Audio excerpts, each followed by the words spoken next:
ዘይርሓቀልና እግዚአብሔር ገጹ ዘይከወለልና እግዚአብሔር ምሕረቱን ሳህሉን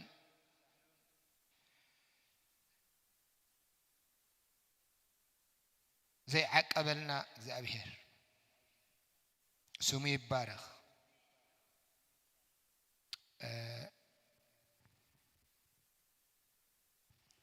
ካብ ናይሮቢ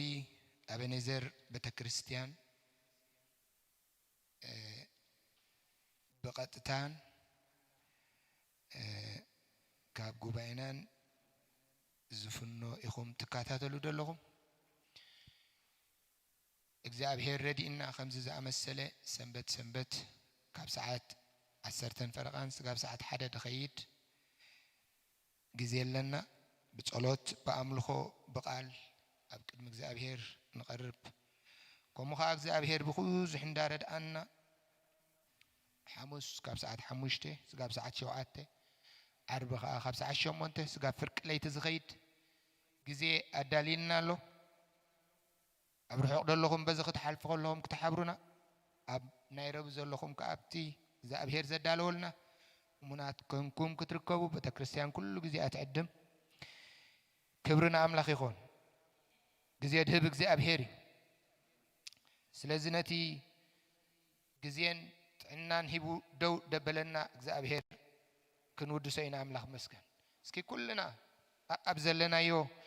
سمك زي أبهر ندات أوعنا كنمسكنينا نمسكنا كلنا زي أبهر زي ساعات زي زي سلازهاب كاننا قويتا تمسك أي بحيلنان أي بخلتنان نو خبانا زخنون نجر يلن زابهر كل بأخاس لزخنا النار اللوج زابهر نمسكنا كهلنا أبكر مهادو كنفل زجبر كون زابهر كباخي سمكان صوع ترد أن نازل خون زابهر السخاخة بنجر كله كان خبرك كنسجدلك زابهر نلبنا እግዚአብሔር أبو غيشفت تدقفنا دلخا سخاخا كله خباخا إمو نعخاخا እግዚአብሔር كبرن هبالنا وأملاخ تمسكن نمسكنك لنا عبيتك جزأتك لعلناها እግዚአብሔር أما أكلنا قرينو خقولح نتانسي እግዚአብሔር حجون እግዚአብሔር أبو تحياويتي إدك قبل علينا أي تفله بروخ منفسك ما أكلنا بخبري يملالس برديت كأجزابهر بزن غزون جزابهر أبو جز كاخت مسنا ندللنا مو جز كادلنا مسينا لنا سغايت حفرني خا ندللي خا تركب الله مخام مو جزابهر بيسوس كريستوسم بهلونا خا ما أكلنا بخبرته ملالس عبيت كم ما أكلنا جلس جزابهر شفت البي يغني جزابهر نزي استغاخل نجار استغاخل إجزابهر نزقود له كله تملء إجزابهر ملأت كتجبر أما أكلنا إجزابهر أبو نهون دليك كلنا إجزابهر كبرن دهبنا بقدر ميخا إجزابهر قريبنا لنا سجدت دهبنا إجزابهر بقدر ميخا قريبنا لنا كل خبرس لزقبا كإجزابهر بيسوس كريستوس بنقبره كله استغا بينها قول حكاتره جزينا ساعاتنا كل استغا حلفه بتفكر بودخا بيسوس كريستوس ياوشم آمين برنامجنا جميرنا لنا እግዚአብሔር مسكن كلنا مصحف قدس حدا قال كنوصينا مو ومسرت كእግዚአብሔር مسكن أبقد እግዚአብሔር كنقربينا هاللويا كلنا مصحف قدس حزنا زلنا بمراخبو بزحانون تكاتاتولنا تزلخمو حبيرنا بحدا منفس كنا متان كنقعز كلنا مصحف إيوب معرف إسران شدشتن دلو قال كنوصينا زابهر مسكن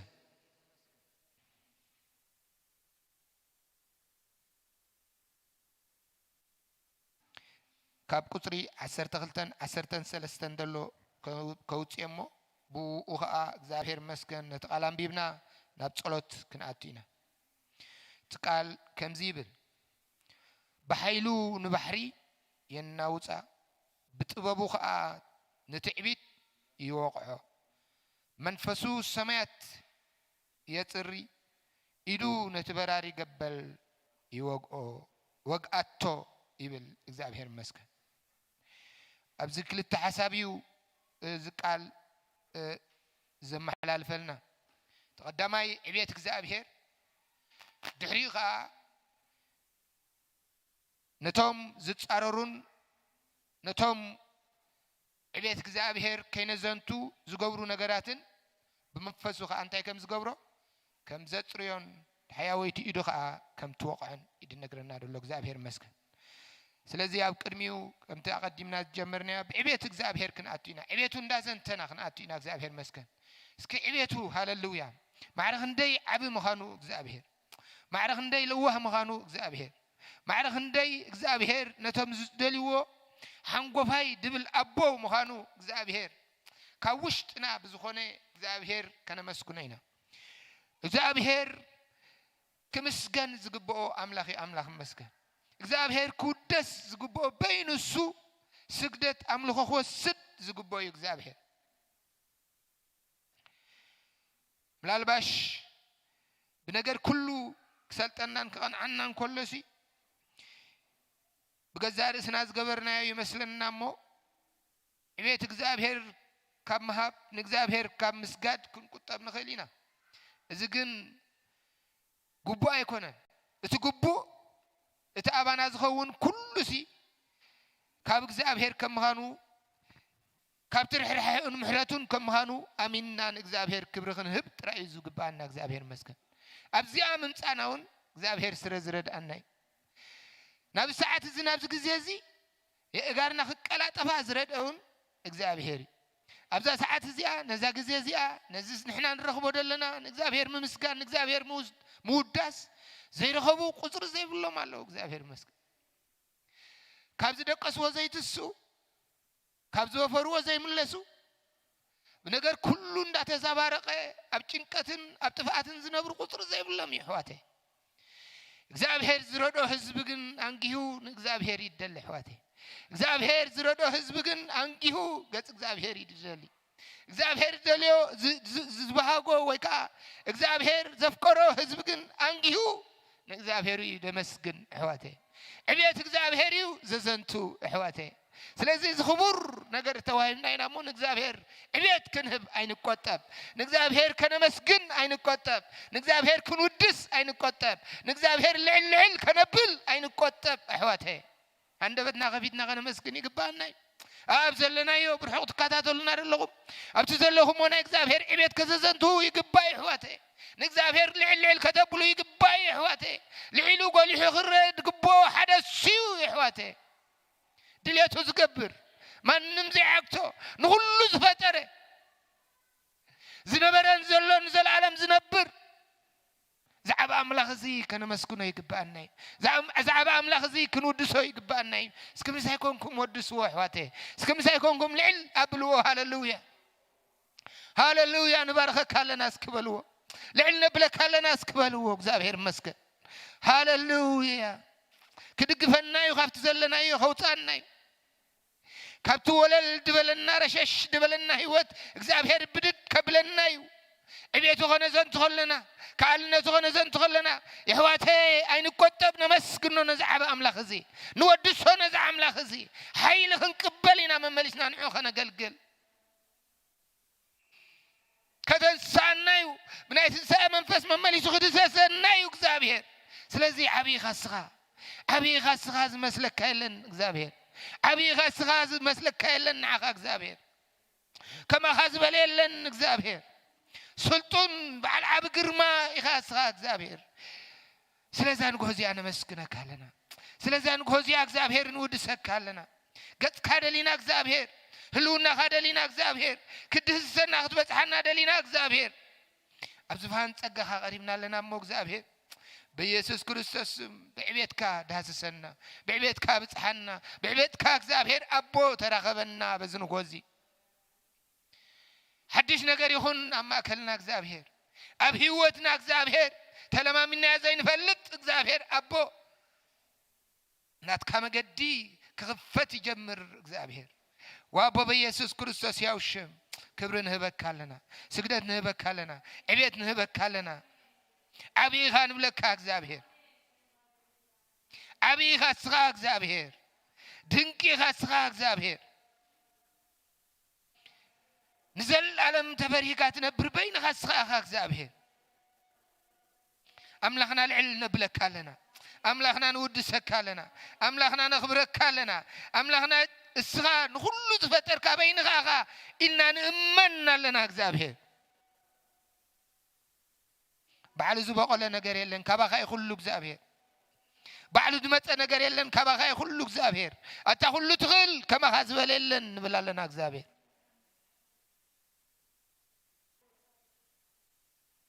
هاللويا هاللويا هاللويا هاللويا هاللويا هاللويا هاللويا هاللويا العلب الإግዚአብሔር العلب الإግዚአብሔር العلب الإግዚአብሔር العلب الإግዚአብሔር العلب الإግዚአብሔር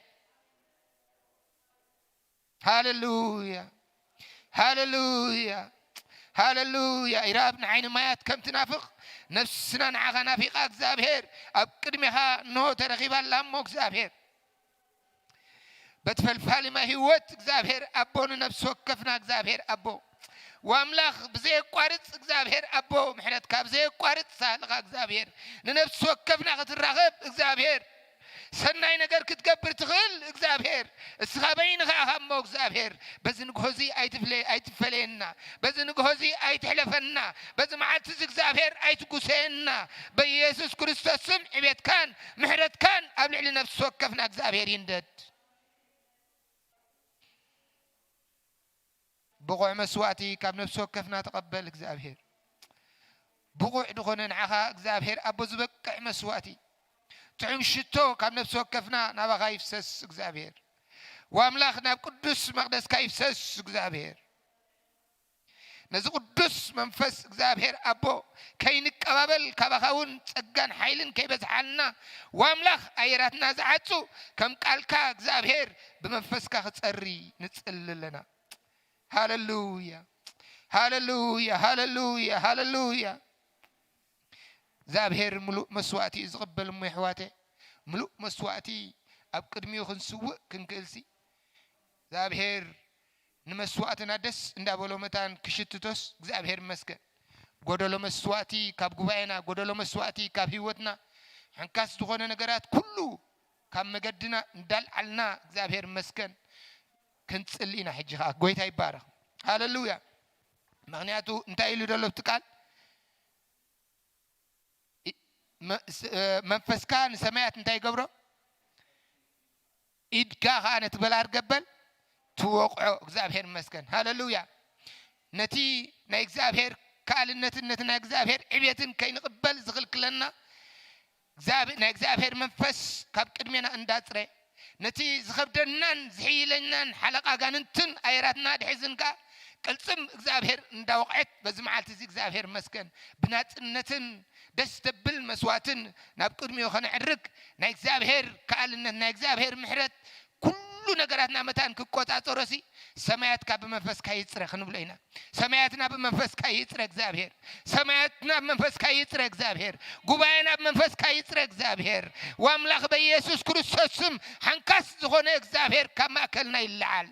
ጠዋይ ዝኾነ እግዚአብሔር ከማከልና ይልዓል ወአምላኽ በኢየሱስ ክርስቶስ ስም ጎባ ዝኾነ እግዚአብሔር በኢየሱስ ክርስቶስ ስም ለተቀበል ቁልቁል ዝኾነ ወይ ከዓሚቕ ዝኾነ እግዚአብሔር በመንፈስ ካይምላ واملاخ بيسوع كريستوس سم نصللنا إذ كانت برار قبل توقعيو بيسوع كريستوس سم زخبدنا زبل እግዚአብሔር أبو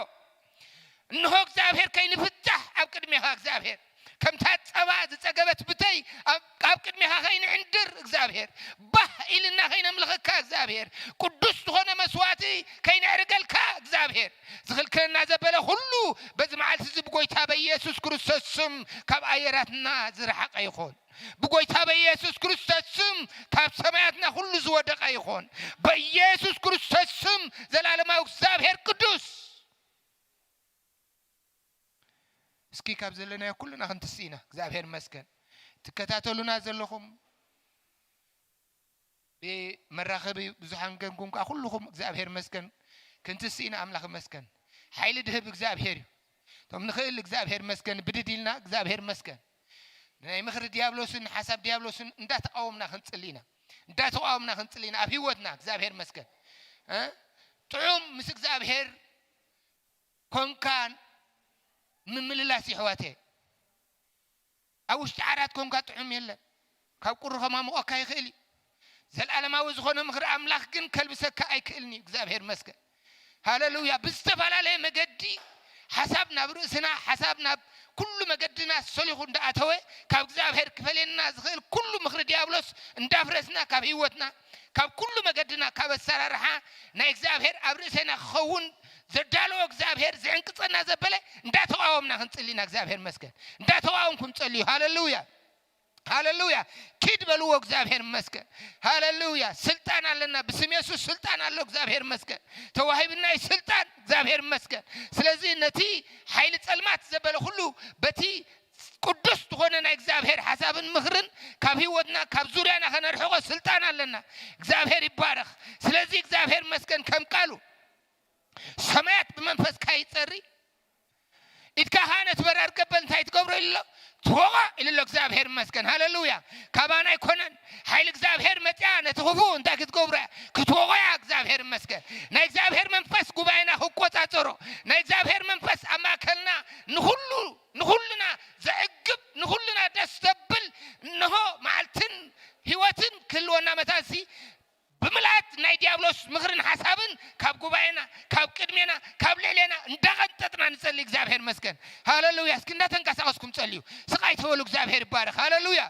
ሃሌሉያ መጠን ተጸለና ይሎ ምኽን ዕጣቂና መጠን ተጸለና ይም እግዚአብሔር ክንራኸቢና መጠን ተጸለና ይን ኃይል አምላክ ክንቀበልና ሃሌሉያ ዝኸብደና ዘበለ በተሐያል ቅልጽም እግዚአብሔር ክስበርዩ ዝኸብደና ዘበለ ብና እግዚአብሔር ቃልነት ክቅንጠጥዩ እግዚአብሔር ይኽእል ይህዋተ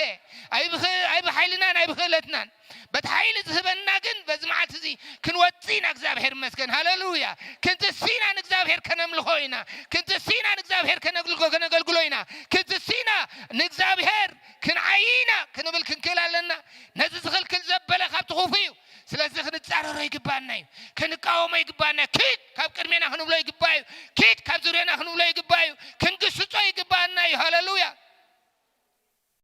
فون زبله خمس النعق ناي ديابلوس مخرن حسابن كنعق يقبانا ناي ديابلوس ودي دبله كله النعقو يقبانا كم منفس املاح زوردنا زبله كله كنقاومو يقبانا بقويتا بيسوس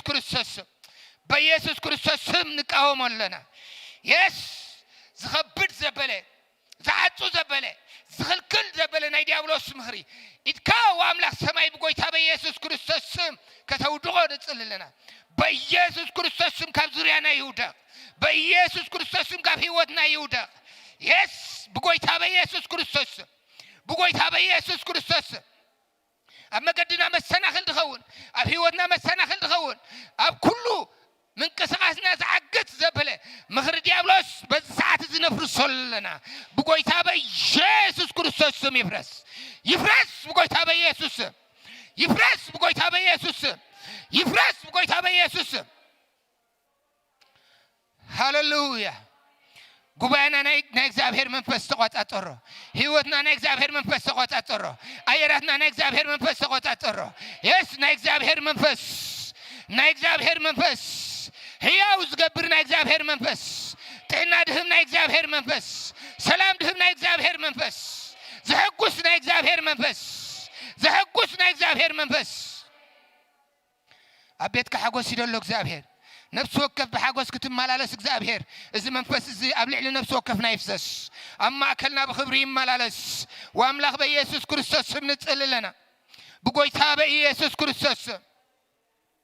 ከይዳሰስ ካና አይን ወጽኒና በዝማዓት እግዚአብሔር ከይተራኸብ ካና አይን ወጽኒና እግዚአብሔር ከይተንገፍ ካና አይን ወጽኒና እግዚአብሔር ከይለወጥ ካና አይን ወጽኒና እግዚአብሔር ሃሌሉያ በኃይል ዳሰና እግዚአብሔር በኃይል ተንክፈና እግዚአብሔር በኃይል ርትዓና እግዚአብሔር እትተረረ ምንነትና ቀይሮ እግዚአብሔር ሃሌሉያ የዳውና እንዝርግዕና ኩልና እግዚአብሔር ባር ሃሌሉያ ይሕለፍና እግዚአብሔር መንፈስ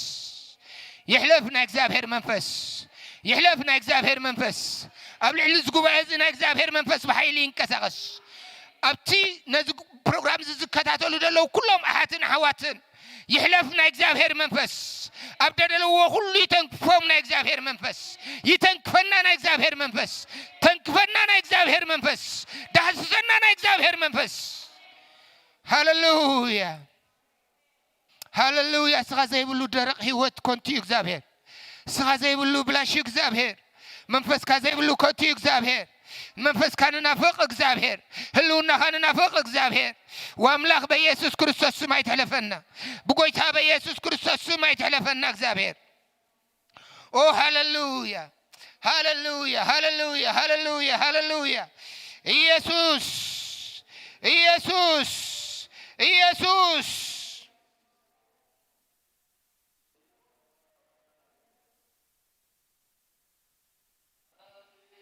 Hallelujah, hallelujah, hallelujah, hallelujah, hallelujah,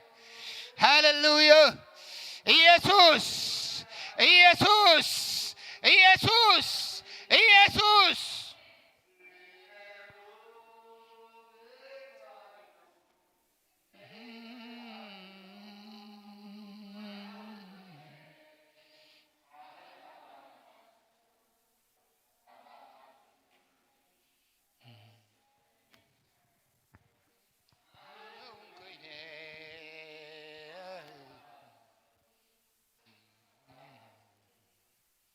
መስገን ኢየሱስ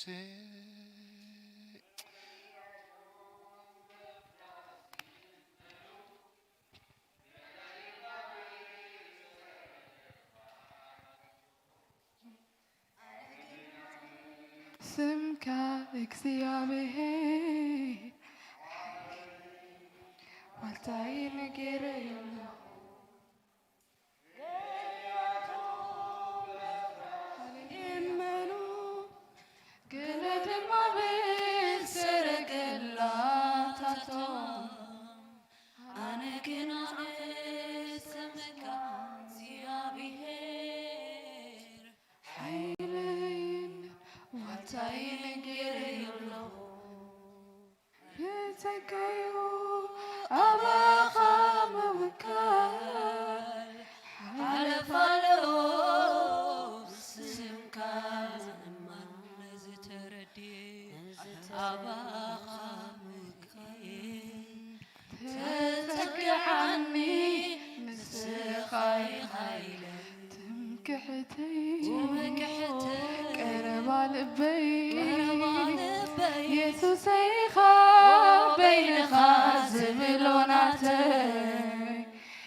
أبفراسهم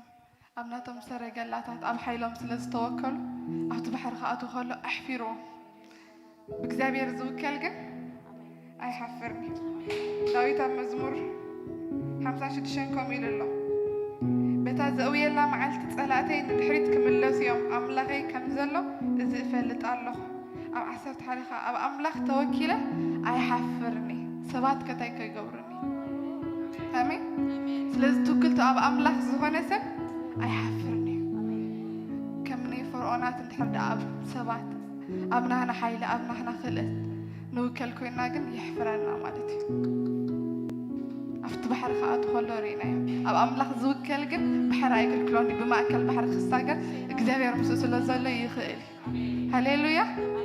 حجري ما ويسوس أباخا يوكل أبوي أباخا يوكل أبنا هنزمري هللويا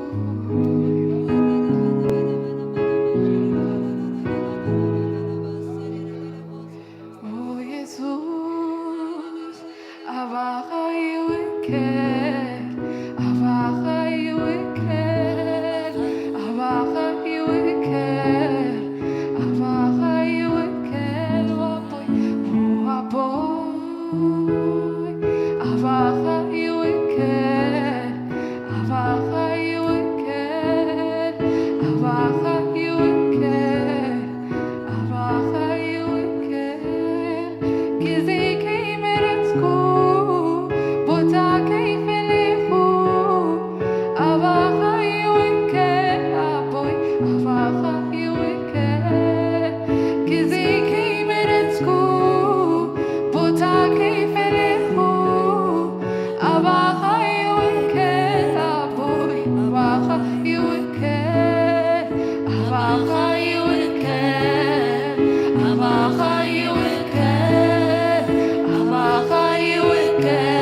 ካባኻን ውከል አቦ ካለን ውከሎ የብልናን ኢየሱስ ሃሌሉያ ትውክልትና እግዚአብሔር አሜን ከም ዘይሕፍር ስለንፈልጥ ኢና ንውከሎ ኣይኮነን ከም ዘይሕፍር ስለንፈልጦ ተዘይኮነ ካለ ምገበርና ነና ትውክልትና ከም ዘይሕፍር ስለንፈልጦ ግን አወይና ንውከል አሜን አምድረ በዳ ሰው ላይ ገድፈናኒ ባሕር ወላ እንታለ ከስግረና ይ ትውክልትና ንሱ ስለዝኾነ አሜን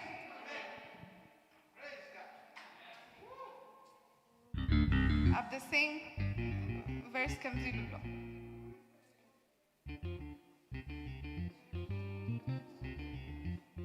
በአምላክ ንቃሉ አመስግነው አብ አምላክ ተወኪለ አይፈርህኒ ስጋ ከንታይ ከይገብረኒ አሜን አብ አምላክ ተወኪለ አይፈርህኒ አይንፈርህና ንውከለኻ በእምነት ማለት ስለዚህ ከነመስግነው ኢና ስለዚህ ተወከለና ከነመስግነው ኢና አሜን አብ ጽሟኽ አብ በረኻ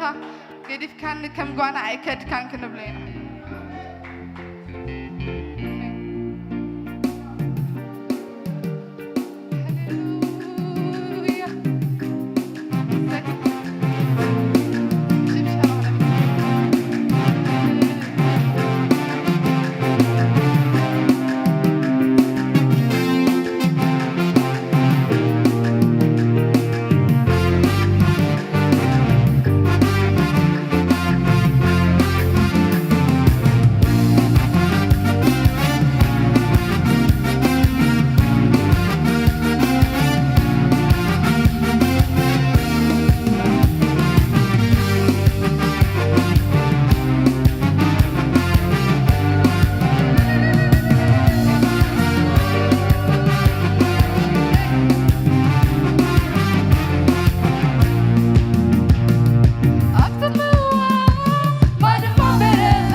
ገነነ በላይ ባርኮቱ ገነነ በላይ ባርኮቱ ገነነ በላይ ፍቅሩ ገነነ በላይ ፍቅሩ ገነነ በላይ ጥበቃው ገነነ በላይ ጥበቃው ገነነ በላይ ምሕረቱ ገነነ በላይ ባርኮቱ ገነነ በላይ ፍቅሩ ገነነ በላይ ጥበቃው ገነነ በላይ ምሕረቱ ገነነ በላይ ምሕረቱ ገነነ በላይ ባርኮቱ ገነነ በላይ ባርኮቱ ገነነ በላይ ፍቅሩ ገነነ በላይ ፍቅሩ ገነነ በላይ ጥበቃው ገነነ በላይ ጥበቃው ገነነ በላይ ምሕረቱ ገነነ በላይ ገነነ በላይ ጥበቃው ገነነ በላይ ጥበቃው ገነነ በላይ ባርኮቱ ገነነ በላይ ባርኮቱ ገነነ በላይ ፍቅሩ ገነነ በላይ ፍቅሩ ገነነ በላይ ሃሌሉያ ምሕረቱ በዚህ ሕልብ ለና ምሕረቱ በዚህ ሕብ ለና ሓለዋ በዚህ ሕብ ለና ተወኪልና ኣይሕፈረና የኔጌት ሃሌሉያ ምሕረቱ ገነነ በላይ ምሕረቱ ገነነ በላይ ባርኮቱ ገነነ በላይ ባርኮቱ ገነነ በላይ ፍቅሩ ገነነ በላይ ፍቅሩ ገነነ በላይ ጥበቃው ገነነ በላይ ጥበቃው ገነነ በላይ ሃሌሉያ ጎይታ ዝሓታ ተምሃቦ ዕልልታ ዘለዎ ነዚ ጎይታ ሽብሸባ ጣዕሚ ዘለዎ ነዚ ጎይታ ሃሌሉያ ኣሜን ፀግዐይለ ሓይለይለ መዓዝ ኣሕፊርካኒ ህደደ ተወኪለካ መዓዝ ገዲፍካኒ ኣብቲ ጮቕ ኣብቲ በረኻ ተኣኪርካኒ ኣብቲ ደጋ ኣብቲ በረኻ ኣብቲ ጫካ መዓዝ ገዲፍካኒ ኣብቲ ደጋ ኣብቲ በረኻ ክትገድፈኒ ኣብቲ በረኻ ኣብቲ ጫካ መዓዝ ኮነ ኮይንካ ክትገድፈኒ ኣብቲ በረኻ ኣብቲ ጫካ ተወኪለካ እንዴ ኣቦይለ ፀግዐይለ ሓይለይለካ ተወኪለካ እንዴ ኣቦይለ ፀግዐይለ ሓይለይለ መዓዝ ጓና ኮይንካ ክትገድፈኒ ኣብቲ በረኻ ኣብቲ ጫካ መዓዝ ጓና ኮይንካ ክትገድፈኒ ኣብቲ በረኻ ኣብቲ ጫካ መዓዝ ጓና ኮይንካ ክትገድፈኒ ኣብቲ በረኻ ኣብቲ ጫካ መዓዝ ጓና ኮይንካ ክትገድፈኒ ኣብቲ በረኻ ኣብቲ ጫካ ሃሌሉያ ተወኪለካ እንዴ ኣቦይለ ፀግዐይለ ሓይለይለካ ተወኪለካ እንዴ ኣቦይለ ፀግዐይለ ሓይለይለካ መዓዝ ጓና ኮይንካ ክትገድፈኒ ኣብቲ በረኻ ኣብቲ ጫካ መዓዝ ጓና ኮይንካ ክትገድፈኒ ኣብቲ በረኻ ኣብቲ ጫካ መዓዝ ጓና ኮይንካ ክትገድፈኒ ኣብቲ በረኻ ኣብቲ ጫካ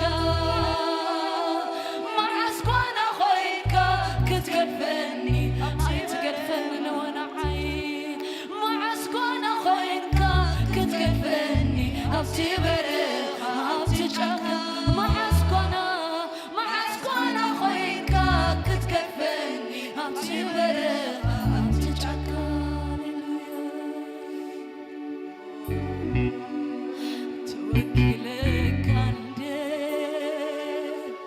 أبويلي تقعيلي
أملاخ مسكن سكحجر ما سلم بان عشرين كنصلينا أملاخنا حيلنا زخنك أبونا زخنك እግዚአብሔርና መስግነካ አለና ንባርኸካ አለና አቦ ተመስገን መንፈስ ካማእኸልና ስለዘሎ ተመስገን ህላውነት ካማእኸልና ስለዘሎ ተመስገን ብሩኽ መንፈስ ቅዱስ አማእኸልና ስለዘለኻ ተመስገን አፍት መንፈስ ካዘሎ ሓርነት ስለዘሎ ተመስገን አፍት መንፈስ ካዘሎ ፈውስ ስለዘሎ ተመስገን አፍት መንፈስ ካዘሎ ምርአይ ስለዝኾነ ተመስገን አፍት መንፈስ ካዘሎ ፈውስ ስለዘሎ ተመስገን አፍት መንፈስ ካዘሎ ምጥንናዕ ስለዝኾነ ተመስገን አቦና ደጊምና ነመስግነካልና ደጊምና ንባርከካልና ማንቦ ተመስገን ብለካልና ሕጂ ድማ ስለማብዓን እሽረን ንጸልያለና ካፍት ዝሃብካና ባሂልና ደስ ይልና እግዚአብሔር መስዋዕትና ነቅርበለና ወአቦ ባሂል ካን ደስ ይልካን እግዚአብሔር ተቀበሎ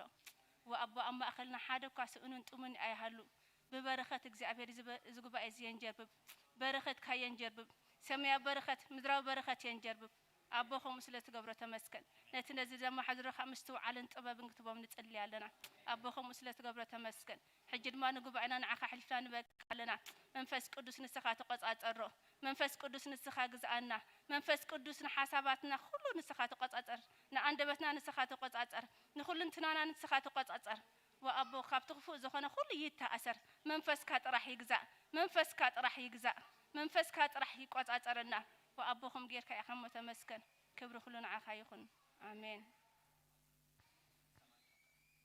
ሰማሪታን ካደ ድሕሬና ኸዋጽዮም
ኢየሱስ ጎይታ አሜን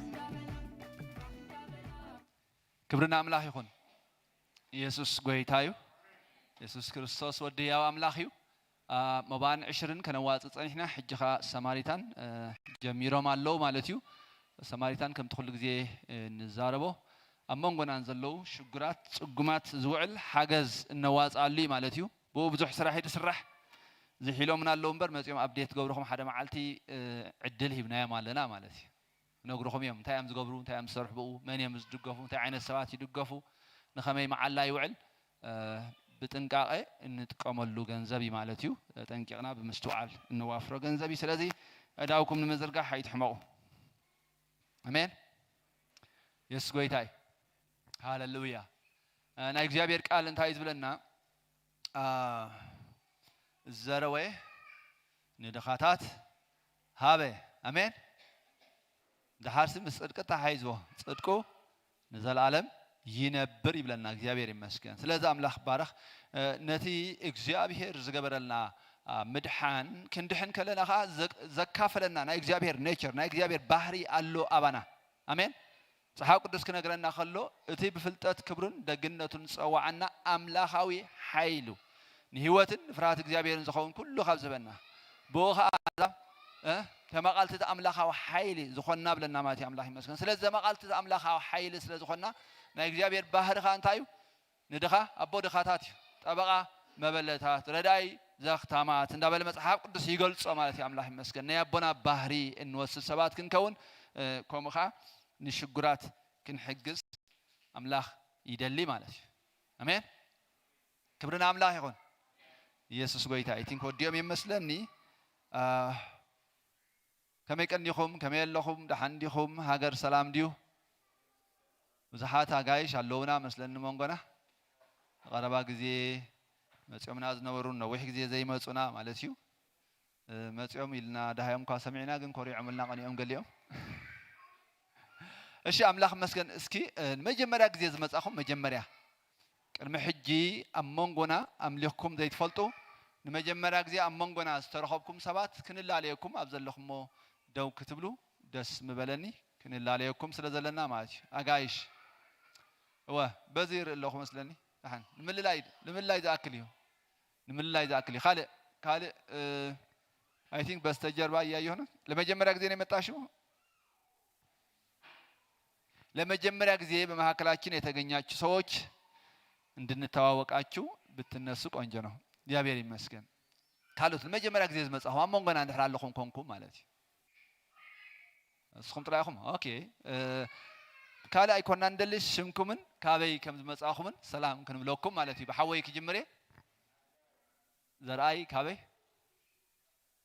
ዘርአይ ካብ ዳላስ ከመይ ገርና ኢና ንቕበሎ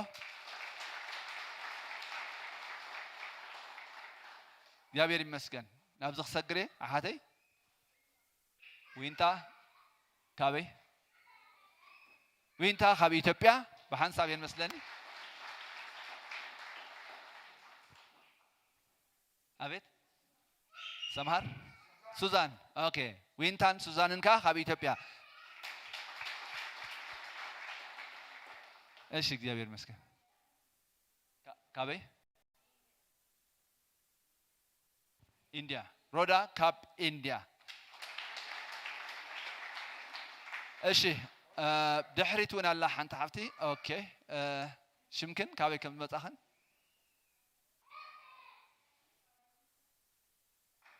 ብርሀት ካብ ዋሽንግተን አይ ቲንክ ወይዘሮ ብርሀት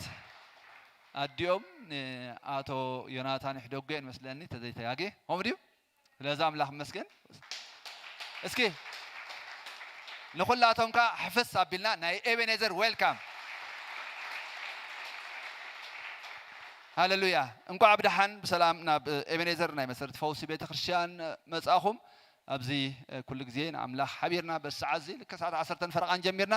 ከም ትጀው ዝበሎ መንፈስ ቅዱስ ክውድእ ከሎ ስርሑ ንውድእ ማለት እዩ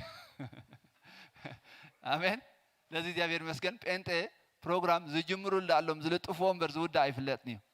አይኮነ እንዲ ስለዚ አምላክ ይመስገን ኮሚ ማለት እዩ መደብና 10 ፈረቓን ኩሉ ግዜ ግን ንጅምር 10 ፈረቓን ተኺልና ታናይ ጸሎት መደብ ከነርከባ ንጓየ ማለት እዩ ንስራሕ we are punctual ንትምህርቲ we are punctual ኣምላኽ ከይዕዘበና ኣብ ነገራትና ኸ ናብ ቤት ኣምላኽካ ፓንክቹዋል ንኹን ማለት እዩ 10 ፈላን ከነርክባ ዘይንኽእል ኣሎ ሓላፍነት ኣሎ ገለሎ ማለት እዩ ልክዕ ሰዓት 10 ሓደኻ ታ ኣምልኾ እታ ናይ ወርሺፕ ናይ ስግዳን ግዜ ኸ እንታይ ንግበራ ማለት እዩ ነርክበላ ተዘይኮነ ኣብ መንጎ ዘርጠብጠብ ዋላ ነቲ ናይ ኣምልኾ መስርሕ ጽቡቕ ስለ ዘይከውን ስድታት ኣይንኹን ክሊርሊ ክስደግማይ ማለት እዩ መንፈሳዊ ስድነት ዓይነት ተኣታቱ ለስቢ ዲስፕሊንድ ኣሜን ኣሜን ዶ ክሰምዕ እስኪ እቲ ዶንጊ ዝመፀ ዋላ ብውሽጡ ከማይ በላ መንፈሳዊ ዲስፕሊን ካብ ህይወተይ ከወግድ በልዋ ይኹም ብውሽጡኹም ኣጆኹም ዳሲት ካልእ ሽም ክንበይ ንኽእል ኢና ሓቀይ ደይ ትሰማዕ ዲኹም ሓቀይ ደይ ኮንኩን ኩልኻትኩም ደይሰማዕ ኢዱ ይጠብለለይ የስ ደይሰማዕ ተሎ ኮፍ ኢለ ኩማጎት ማለት እዩ ከረዳእኩም ኢዱ ይጠብለለይ እዛ ዝበልካያ ትኽክል ኣይኮነትን ዝብል እንድሕር ትኽክል ኮይናኻ ንውሰዳ እሞ ምላኽ መስገን ንስራሓላ ከይርስዕ ኣብ መንጎና ሓውና ሃብተ ማርያም መንገሻ ኣሎ ኣቶ ሃብተ ማርያም ቶማስ ኣሎ ኣላ ድያ ብርኽቲ ኣቤላ ኣማትዕበ ኣቤላ I don't know oh welcome ከመይ ጌርና ኢና ዌልካም ንብሎም እነፍቅሮም ቤተሰብ ሓውና ሃብተ ማርያም ኳ ምልስ ብለና እዩ ቶሚ ድሕር ነዊሕ ግዜ ማለት እዩ ናብዛ ኣድዩ ዝኾነት ቤተክርስትያን ተመሊስሎ ማለት እዩ ከምኡውን ትዕበ ስለዚ ዌልካም መጽሓፍ ቅዱስ ክነግረና ከሎሲ ከምዚ ክንሪኦ ፀናሕና ማለት እዩ ኣምላኽ መስገን ኣብ እግዚኣብሔር መምዕቋብ ዓብይ ነገር ምዃኑ እዩ ዝነግረና ኣሜን ኣሜን ዶ ክሰምዕ እግዚኣብሔር ዓብዩ ዳዊት ክጽሊ ከሎሲ ንእግዚኣብሔር ኩሉ ሳዕ ኣብ ቅድመ ይርዮ ኢሉ ኣሜን ንእግዚኣብሔር እንታይ ይገብሮ ኩሉ ሳዕ ኣብ ቅድመ ይርዮ ኣብ የማናይ ስለ ዘሎ ከዓ ኣየ እንዳልህፅን እየ ኢሉ ሽዑ ትሕት ኢሉ መንገዲ ህይወት ኣፍለጥ ከም ዝዓጎይትና የሱስ ክርስቶስ ኣልጊቡ ክዛረብ ከሎ ግብርሃራት ማለት እዩ ኣብ ቅድሚ ገጽካ ከዓ ሓጎስ ከተጽግበኒ ኢኻ ኢሉ እግዚአብሔር ኣብ ጽሙዋ ባድማ በረኻ ረኺቡ ተኸናኺኑ ከም መርዓት ሓይኑ ሓልዩ ንሱ በይኑ ዝመርሐና ኣምላኽ ኣሜን ንሱ በይኑ መርሖም ንሱኻ ጓና ኣምላኽ ኣይነበረን ኢሉ ተሰኪሙ ብበረኽቲ ኣሕለፎም ይብለና ካብ ከውሒ መዓር ካብ ከውሒ ከዓ ዘይቲ እንታይ ገበሮም ኣምፀዮም ይብለና ኣምላኽ መስገን ስለዚ እግዚአብሔር በይኑ ዝመርሕ ኣምላኽ እዩ ኣሜን እግዚአብሔር ዓብይ ኣምላኽ እዩ ናብኡ ክንጥምት ከለና ከነንደልህፅ ኣይገድፈናን እዩ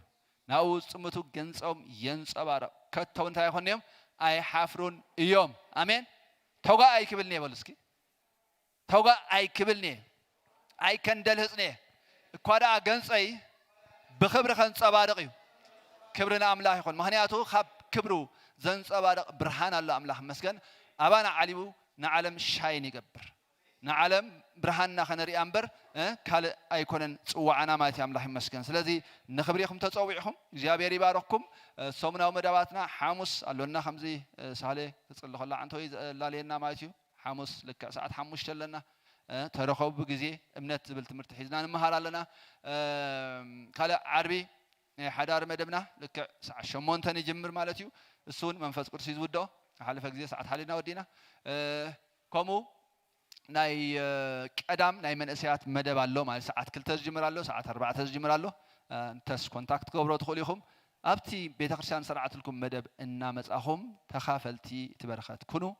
ኣብ ቃል እግዚአብሔር ክንሰግር ኢና ኣሜን ኣሜን ዶ ክሰምዕ ከም ቃልካ ህያው ጌርካኒ ኢኻ እሞ ኢሉ ዳዊት ኣሜን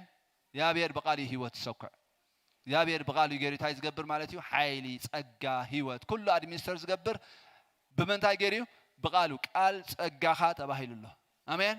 ለዛ ኣምላኽ መስገን እቲ ቃል ክንጽበ ከለና ናይ እግዚአብሔር ሓይሊ ንቕበል ከም ዘለና ናይ እግዚአብሔር ጸጋ ንቕበል ከም ዘለና እናሓሰብና ብእምነት እንድሕዳ ወሲድናዮ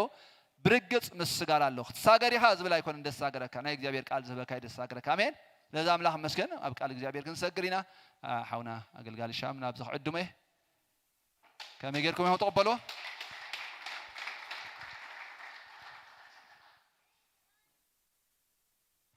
هللويا هللويا يسوع كريستوس قويتا ايو قدمنا I think نشي فاستر ستايرسيعو تمالي نايت امكات بروجرام نيرنا اللهم تم تطمعكم تمالي كلاس اللو ኦኬ አምላክ ይመስገን ስለዚህ እግዚአብሔር ይመስገን እምነት ከምስማዕ እዩ ለቃል አምላክ ምስማዕኻ በቃል ክርስቶስ እዩ ስለዚህ ዞም ህፃናት ምንም እንኳ ሁሉም ደቂ አመንት እንተኾነ ግን እቲ በቃል እግዚአብሔር ልቢምካ ቃል አምላክ በምእማን ዝርከብ ናይ ዘላለም ህይወት ወረስቲ ክኾኑ ግን በክርስቶስ ምእማን ክመሃሩ የድልዮም ማለት ስለዚህ ተማሂሮም ተረዲዎም ዲሳይድ ገይሮም ወሲኖም ተማላኻ ተጠሚቆም ማለት ስለዚህ they are included in the kingdom of God አብና እግዚአብሔር መንግስት አትዮም አለው ማለት አሜን መንግስት አምላክ ከምዚ ካብ ስድራኻ ተወርሶ ጥሪት ወርቂ ብሩር ገለ ብኸሙ አይተወረስን ያምሽ አገን ያምሽ ደቂ አመንት ስለዝኾንካ ወይ ደቂ ፓስተር ስለዝኾንካ ደቂ አገልጋሊ ስለዝኾንካ መንግስተ ሰማያት ብኸሙ ይኮነን ማለት ዝውረስ ናይ ምድር ነገር እዩ ናይ ሰማይ ነገር ግን አምላክ ይመስገን ሰብ ካብ ላዕሊ እንተዘይ ተወልደ መንግስት አምላክ አቱ አይክእልን ይብለና ስለዚህ ካብ ላዕሊ ምውላድ የድሊ እዩ ማለት አምላክ ይመስገን ስለዚህ ደስ ክብለና ይግብኦ ማለት እዩ ሸውዓት አዋልድ ሓደ ወድ ደም ተጠሚዖም ሸማታ ማስከን እግዚአብሔር ክብር ሃቦ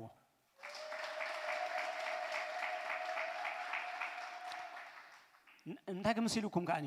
ብናይ በሓቂ ክንሰርሓሉ ዝግባአና ከዓ ናይ በሓቂ ትሒዝና ዘለና እምነትሲ ህይወት ዘለዎ እምነት እንድሕር ኮይኑ ካባና ሓሊፍስ ኣብ ደቅና ድማ ክሓልፍ ኣሎ ማለት እዩ እምነት ታኸውናሎ ክመሓላለፍ ኣለዎ ማለት እዩ አምላክ ይመስገን እግዚአብሔር ይመስገን ሎማዓቲ ናብ ቃል እግዚአብሔር ክንከዲና ኩላትና መጽሐፍ ቅዱስና ግብረ ሐዋርያት ምዕራፍ 9 ንገንጽል ግብረ ሐዋርያት ምዕራፍ 9 ነፍስ ወከፍና መጽሐፍ ቅዱስና ተገንጽልና ጽቡቅ እዩ ቶም መጽሐፍ ቅዱስ ዘይሓዝና ሞባይል ተገንጽልና ሰናይ ጸጋማ ይኮነን አምላክ ይመስገን ነታ ቃል አምላክ ግና እግዚአብሔር ይመስገን ምንቲ ኩላትና እንዳንበብና ስታህ ንገብር ኩላትና መጽሐፍ ቅዱስና ዝጠቅሶም ጥቅሳት ገለ ኸይድኩም ቸክ ግበሩዎም ኢኹም ሓቁ ዲ ሰብኣይ ኮምዲ ድብል ደሎ ተቃል አምላክ ኢልኩም ከምቲ ናይ ጳውሎስ ክትመርምሩ ኣለኩም ማለት እዩ ሰብ ቤርያ ዝመርመርዎ ማለት እዩ አምላክ ይመስገን እግዚአብሔር ይመስገን ጽቡቅ ዝኾነ ናይ አምልኾ ግዜ ጽሕና ጎይታ ይባርክኩም መዘምራን really appreciate your ministry ተባረኹ ላበርታዕኹም ኪዱ አምላክ ይባርክኩም ምዕራፍ 9 ግብረ ሐዋርያት ሎማዓቲ ብዛዕባ ጳውሎስ ኢና ክንመሃር ግን ካብ ሳኦል ኢና ክንጅምር ካብ ሳውል ናብ ጳውሎስ ግናኸ ኢሉ ጥቕሲ ሓደን ክልተን ግናኸ ሳውል ገና ብምፍርራሕን ብምቕታልን ኣብ ደቀ መዛሙርቲ ጎይታ ነዲሩ ነበረ እሞ ዝኾነ ይኹን በዛ መገዲ እዚኣ ዘለው ሰብኡት ወይ ሳንስቲ እንተረኸበ ኣሲሩ ንየሩሳሌም ምእንቲ ከምጾም ናብ ሊቀ ካህናት ከይዱ ናብተን ኣብ ደማስቆ ዘለዋ ኣባይቲ ጸሎት እትበጽሕ ደብዳቤ ካብኡ ለመነ ክኸይድ ከሎ ከዓ ናብ ደማስቆ ምስ ቀረበ ብድንገት ጸዳል ብርሃን ካብ ሰማይ ኣብ ዝሪኡ አንጸባረቀ ናብ ምድሪ እውን ወደቀ ሳውል ሳውል ንምንታይ እትሰጎኒ ዝብሎ ድምጽ ከዓ ሰምዐ ንሱ ድማ ጎይታይ መን ኢኻ በለ ጎይታ ከዓ ኣነ እቲ ንስኻ ትሰጎ ዘለኻ ኢየሱስ እየ ኣብ ኣንፊ ብልሒ እንተ ኣድሓርሓርካ ንርእስኻ እዩ ዝገደካ በሎ ንሱ ከዓ እናንበድበደን እናፈረሐን ጎይታይ እንታይ ክገብር ትደሊ ኣለኻ በሎ ጎይታ ድማ ተንስእ እሞ ናብ ከተማ እቶ እንታይ ክትገብር ከም ዝግባእካ እውን ኣብኡ ኪነግሩኻ እዮም በሎ ቶም ምስኡ ዝነበሩ ሰብ ድምፂ እናሰምዑ ገለ እኳ ከይረኣዩ ደንፂዎም ደው በሉ ሳውል ካብ ምድሪ ተንሲኡ ዓይንቱ ቋሕ እንተበለ ገለ እኳ ኣይረኣየን ብኢዱ መሪሖም ናብ ደማስቆ ኣእተውዎ ከይረኣየ ከይበልዕን ከይሰትየን ድማ 3 መዓልቲ ገበረ ይብለና እግዚአብሔር ቃል ክንጽልይና እስከ ሃሌሉያ Yes Lord Jesus ናባኻ ንመጽእ ኣለና ዘንጸባርቕ ብርሃን ዘለካ ጎይታ መሓሪ ዝኾንካ ጎይታ ፈቃር ዝኾንካ ጎይታ ነቲ አንጻርካ ዝጎይ ዝነበረ ሰብ ምሕረት ትገብር አምላኽ አንጻርካ ንዓይን ዝነበርና ሰባት ዝመሓርካና ጎይታ ሎሙን ከምኡ እግዚአብሔር ገና ጸላእቱ ከለና አምላኽ ብሞት ወዱ ተዓረቀና ተጻሒፍ ከም ዘሎ ሎሙን እግዚአብሔር ገና አፍቲ እግዚአብሔር አንጻር ናትካ ዝኾነ መንግስቲ ናይ ሰይጣን ዘሎ ሰብ ብፍላጥ ኮነ ብዘይ ፍላጥ ናይ ሳውል ብዘይ ፍልጠት ዝገብሮ ዝነበረ አንጻርካ ዝኸይድ ዝጻረረካ አንጻር ቃልካ ዝኸይድ እግዚአብሔር ሎሙን እግዚአብሔር አቦ ብምሕረትካ ክትጓነፎ ሕጆን ምሕረትካ ይተወደን ሕጆን እግዚአብሔር ፍቅርካ አብሰብ አይተወደን ሞን ንመስግነካ ኣለና ኢየሱስ ክርስቶስ ምጽልይ ያለሁ እግዚአብሔር አምላኽ ንዝቃል እግዚአብሔር አብሰምዑ ዘበለ ሁሉም እግዚአብሔር ህይወት ከውን ይጽልይ ያለሁ ምሕረትካ ምሕሳብ ከውን ይጽልይ ያለሁ እግዚአብሔር ናብቲ እግዚአብሔር ዘጽድቅ ጸጋኻ እግዚአብሔር አቦ በእምነት ምእታው ከሆኑ ይጸልያለሁ በኢየሱስ ክርስቶስም እግዚአብሔር ካብዝና ይሰብ ህይወት እግዚአብሔር አቦ ተማሂርና ለቢምና እግዚአብሔር تينعنا زمحركنا محرتن زفقركنا فقرن كساخ ندي عبو مخانو كردانا بقولك بتتردانا متنكا خنبر كدغفنا خا يصليالله ጎይታ በኢየሱስ ክርስቶስ ስም እግዚአብሔር ከምቲ ቀዲምና ዝበልና እግዚአብሔር እምነት ካብ ምስማዕ ድማ በቃል ክርስቶስ እዩ ተጻሒፍኩም ዘሎ እግዚአብሔር አቦ እንሆ ዝና እምነት ቃል እዚ ክሳዕ ወሰን ምድሪ ኮወጽ እግዚአብሔር አቦ ኣብ ሰምዖ ዘበለ ሰባት ኩሉ እግዚአብሔር በጎይታ በኢየሱስ ክርስቶስ ስም ዘድሕን እምነት ክፈጥር እግዚአብሔር ናብዝና ይጸጋ ህይወት ዘእቶ ኃይሊ እግዚአብሔር አቦ ክሽከም ይጸልያለሁ በጎይታ በኢየሱስ ክርስቶስ ስም እግዚአብሔር አምላክ ደግ ቃልካ ትከፍተልና እንደልያለና مخفات قالكا يبر نغرتات مستو عليه بي دق قالكا يكفتنا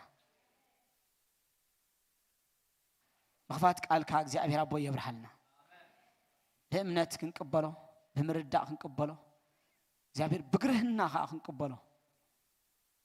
እግዚአብሔር ልብና ተስፍሕ ይጸልያለሁ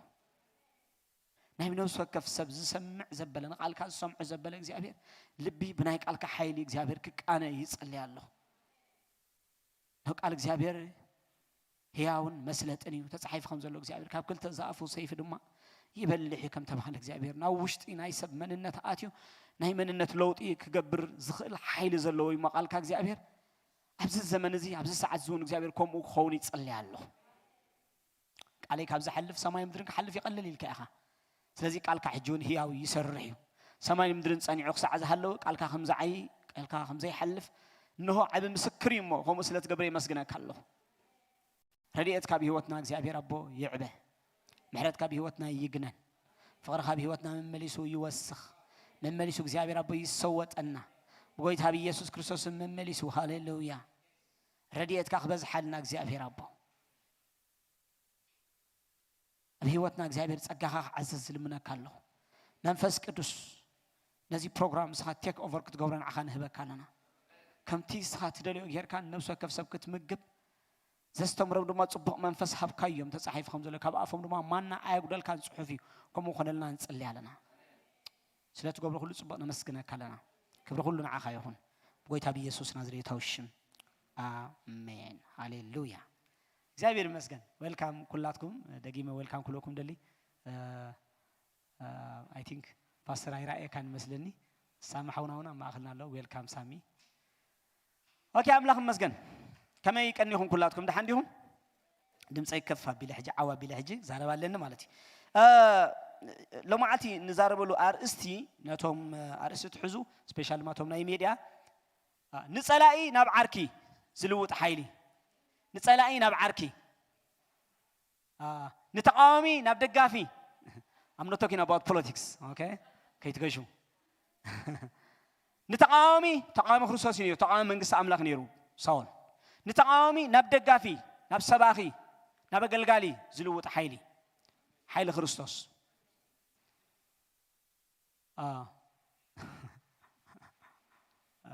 እሞ ንሕና ምናልባሽ መንግስት አይተቃወሙ ዲኻ ትለና ደለኻ አንተ ይልኩምኒ ነቲ ኃጢአት ቤተክርስቲያን ናይ ተቃውሞ ድምጽ ለዋና ኃጢአት نسب جن نسب عين قومني ناتنا special لما نخوف سب عين قومي المصحف القدس that's what the Bible says أبسلت عن نزلوا خا بفلاي كاني كم يجر كا ديل كم تقبل كا تفلت على كا مالتي مخنياتو سلطان كا أملاخي سلزي كينوتينات كا باوندري كيد كم ديل كا تفلت على كا نتنات كا لك على حاجة أنت خلك تبقي مالتي أملاخ مزجن إذا سب عايزي نبعد زلمة على النزار ولا سب أبزريو زنبرو منقصات عمات منقصات هاي نبورن جن بزعبا حيلو نمنقصات مقاومة يكونات فيه حيلو نتي صلاة سب زخنة سيطان نتي قتال سب زخنة حاتيات نعون مقاومة يحلفوه سلازل ما بوزح سباد ما ربيحي مالتي أملاك مسكن آمين سلازل بيت خرسيان هوت ملقتي إذا الله أملاك مسكن كينوتي مدراوز حلفة نجر ملقتي علنا أملاك مسكن سلازي ፖለቲካ ብዛዕባ ምድሪ እዩ ፖለቲካ is the science of governance ንሰባት ከመይ ካ ተመሓድሮሚ ናትና ወንጌል ግን አምላኽ መስገን ሰባት ከመይ ገይሮም ኣብታ ዘላለማዊት መንግስት አምላኽ ያቱ እዩ ዝዓይ ማለት እዩ አምላኽ መስገን አሜን እስከ አሜን በሉ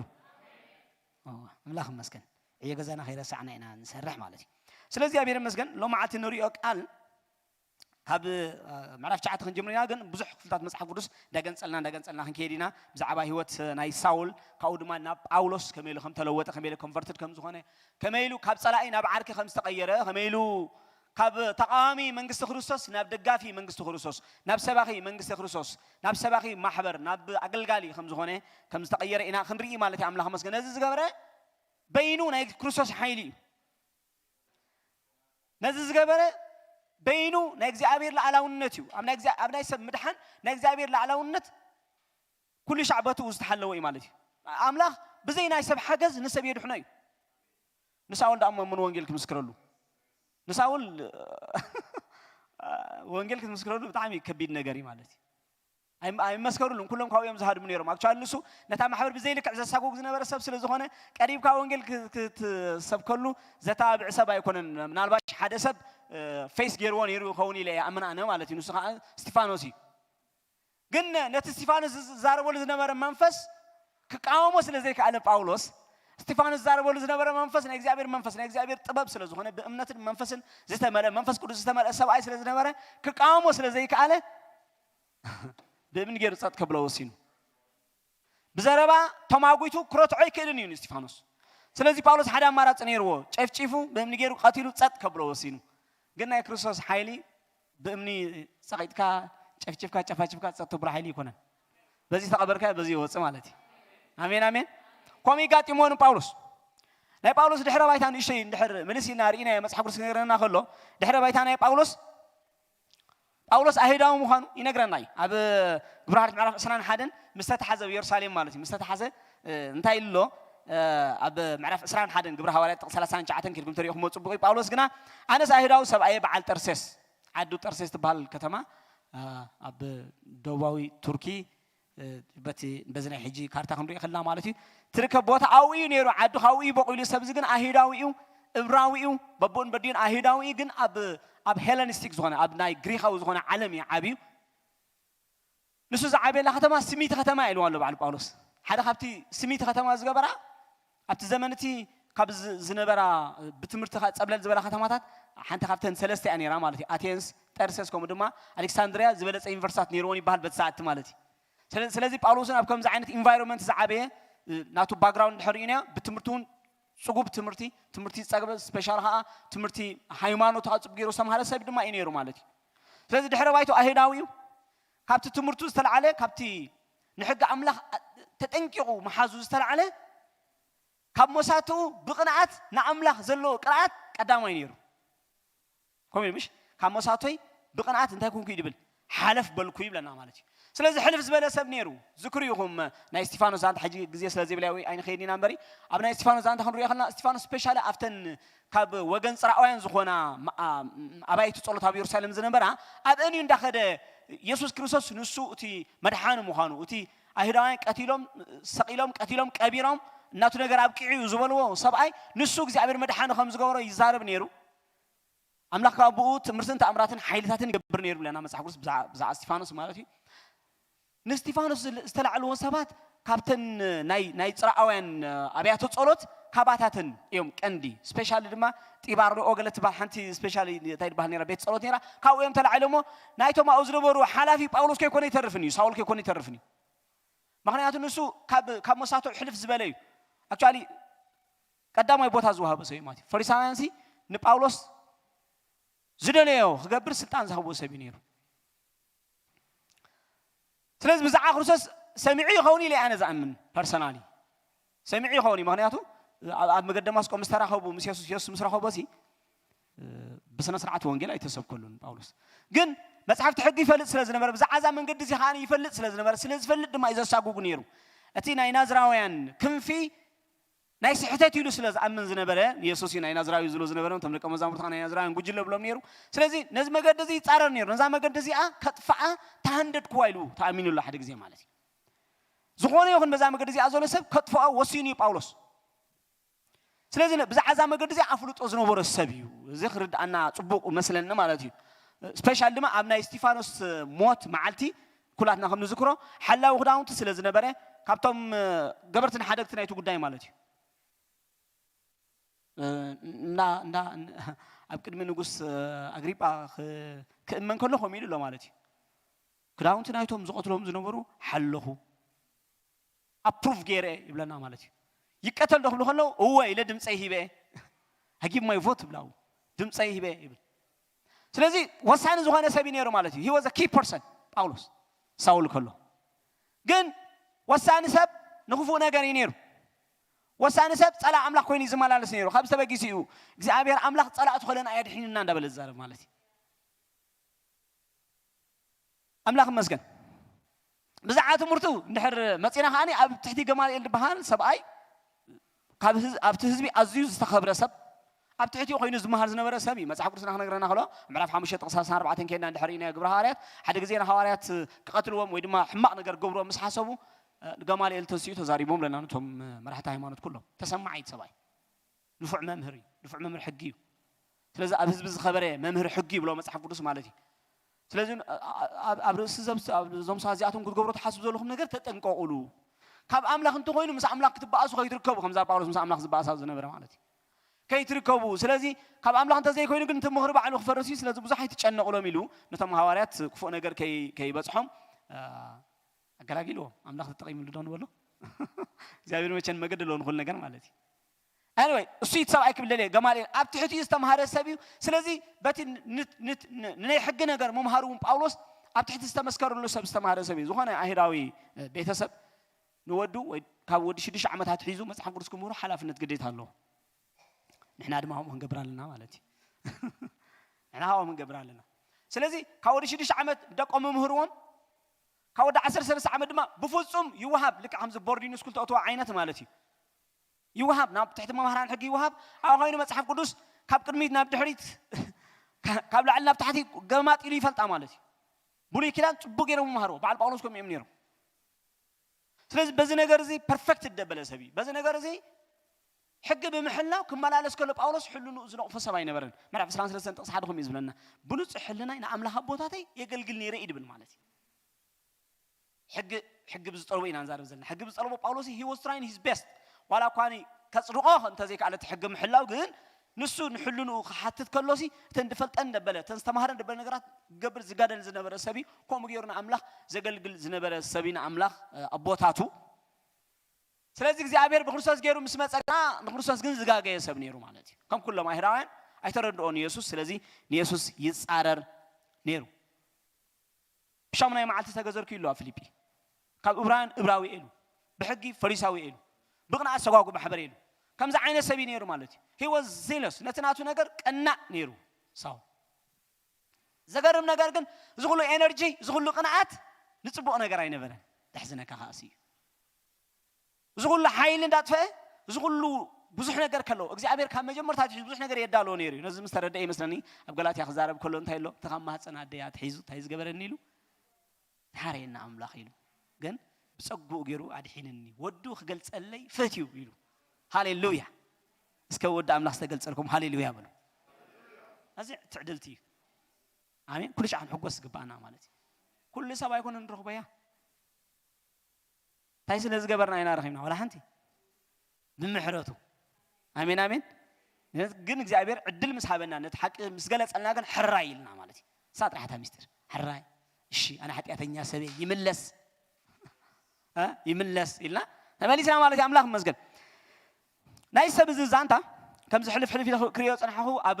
ግብራር ምዕራፍ 22 ኣለና ኺና ተንቢብና ሰና እዩ ኣምላኽ መስገን ግብራር ምዕራፍ 26 ኣለና ሰለስተ ግዜ ብዛዕባታ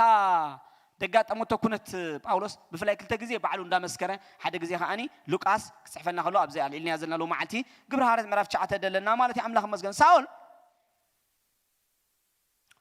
ሳውል ገና ብምፍራህን ብምቕታልን ኣብ ደቀ መዛሙርቲ ጎይታ ነዲሩ ነበረ ነዲሩ ዝብል ቃል ብጣዕሚ ኣብቲ ናይ እንግሊዝ ሳይድብል he was breathing out ይብሎ ግን actually he was breathing in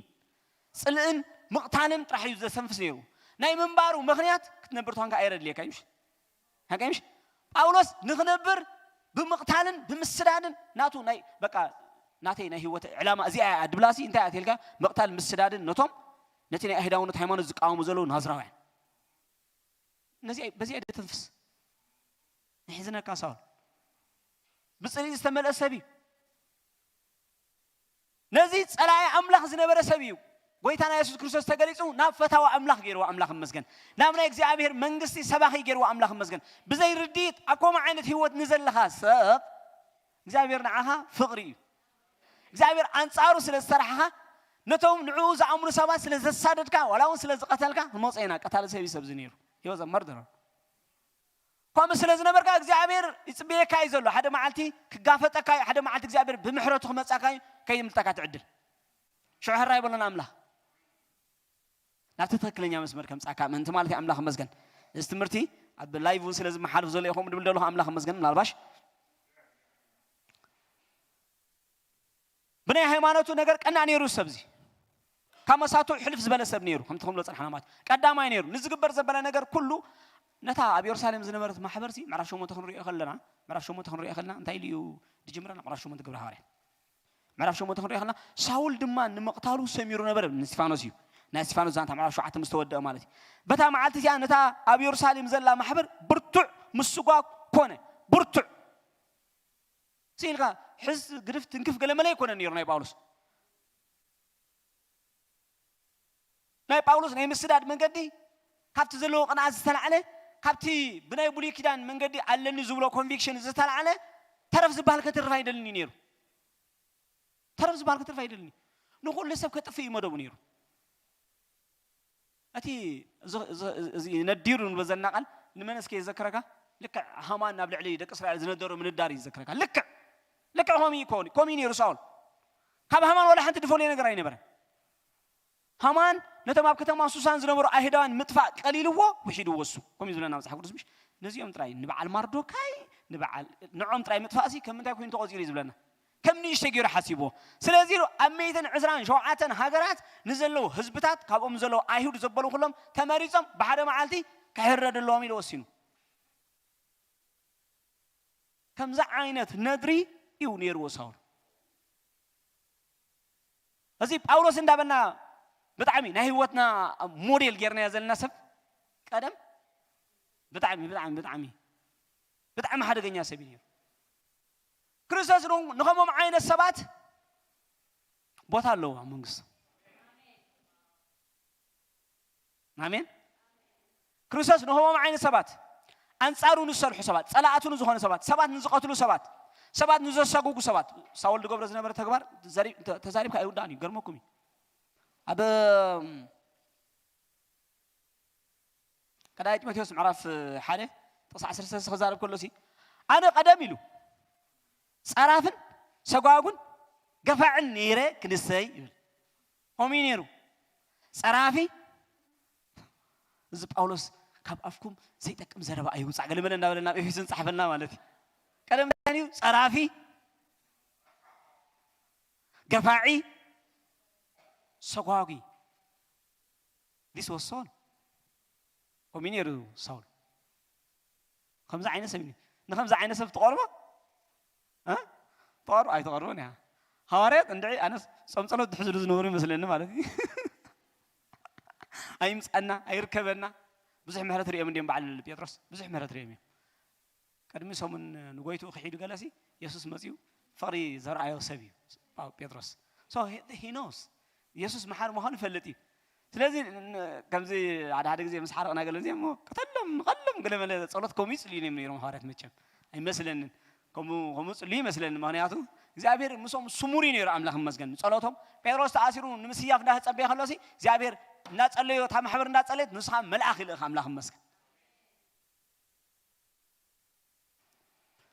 ናይ ሳኦል ነገር ንኢየሩሳሌም ኣናዊፅዋ ንሱ ጥራይ ከኣኽሎስ እዝሎ መዓልቲ ዕድና ዘለና ሓሳብ نأب يرساليم نزلوا أمنت مسداد وحيدوا نب دمشق خيد نب كلا هجر نزلوا أمنتي بس هم قد زي نزلوا زخونة يخون يزبل كم صحفوت زخونة يخون صوت كنا أنستي أسيروا نأب يرساليم كم صام سلام تايس كم سلكوا نأب يرساليم كم صام أو يصبغ يرخص ساقيهم أو يخافرد خوبهم أو يقتلهم his intention ناتو حقنا فاينال أمتها ወይ ክርስቶስ ከም ዝኽዱ ምግባር ወይ ድማ በቃ ከም ዝምለሱ ምግባር ተዘይኮነ ኻኒ ምጥፎኦም ናብ ኢየሩሳሌም ከም ጾም ይዝኸይድ ነይሩ ኣብ ደማስቆ ኸይዱስ ክበታትኖም ከይኮነን ከይዱ نابيو أسير نابي يرسالي مخمسهم أو دللا يخبره إذا عينت اللي بيحزي تبقيس يسوع ما قدر يخيبه هاليلويا آمين آمين قتال نيرو ساول أب معرف شوعات كبر هاري 50 شوعات كنقرنا خلوا شو عاولهم ستيفانوس انت قبروا يزبلنا أذانهم دفينهم ورروا بلنا بأمني نوزعت ختمة وسيلهم بدار بأمني قتيلهم ما بلنا وتم مسكر ما خدامتهم أبغى ساول زبال من إزاي آميدهم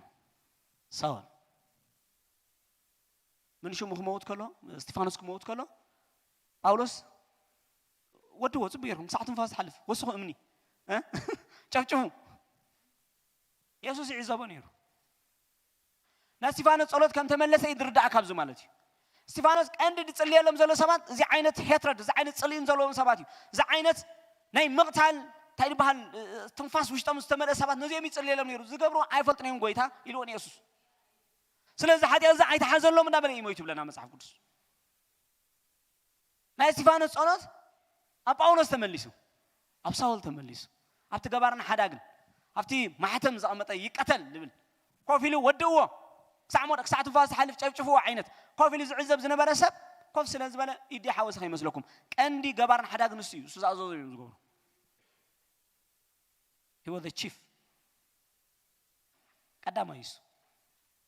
قدامه ينيرو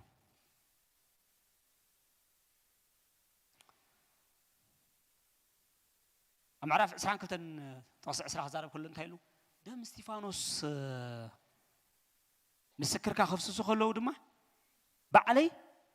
مساتاتهم سميرة أو دويلة نيرة يبل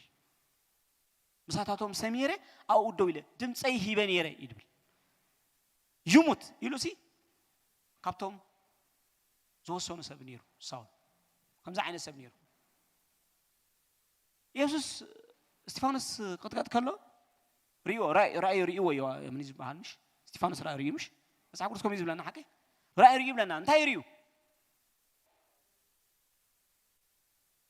أبي يبان أملاك يسوس تويلو ريو ويتها يسوس يلو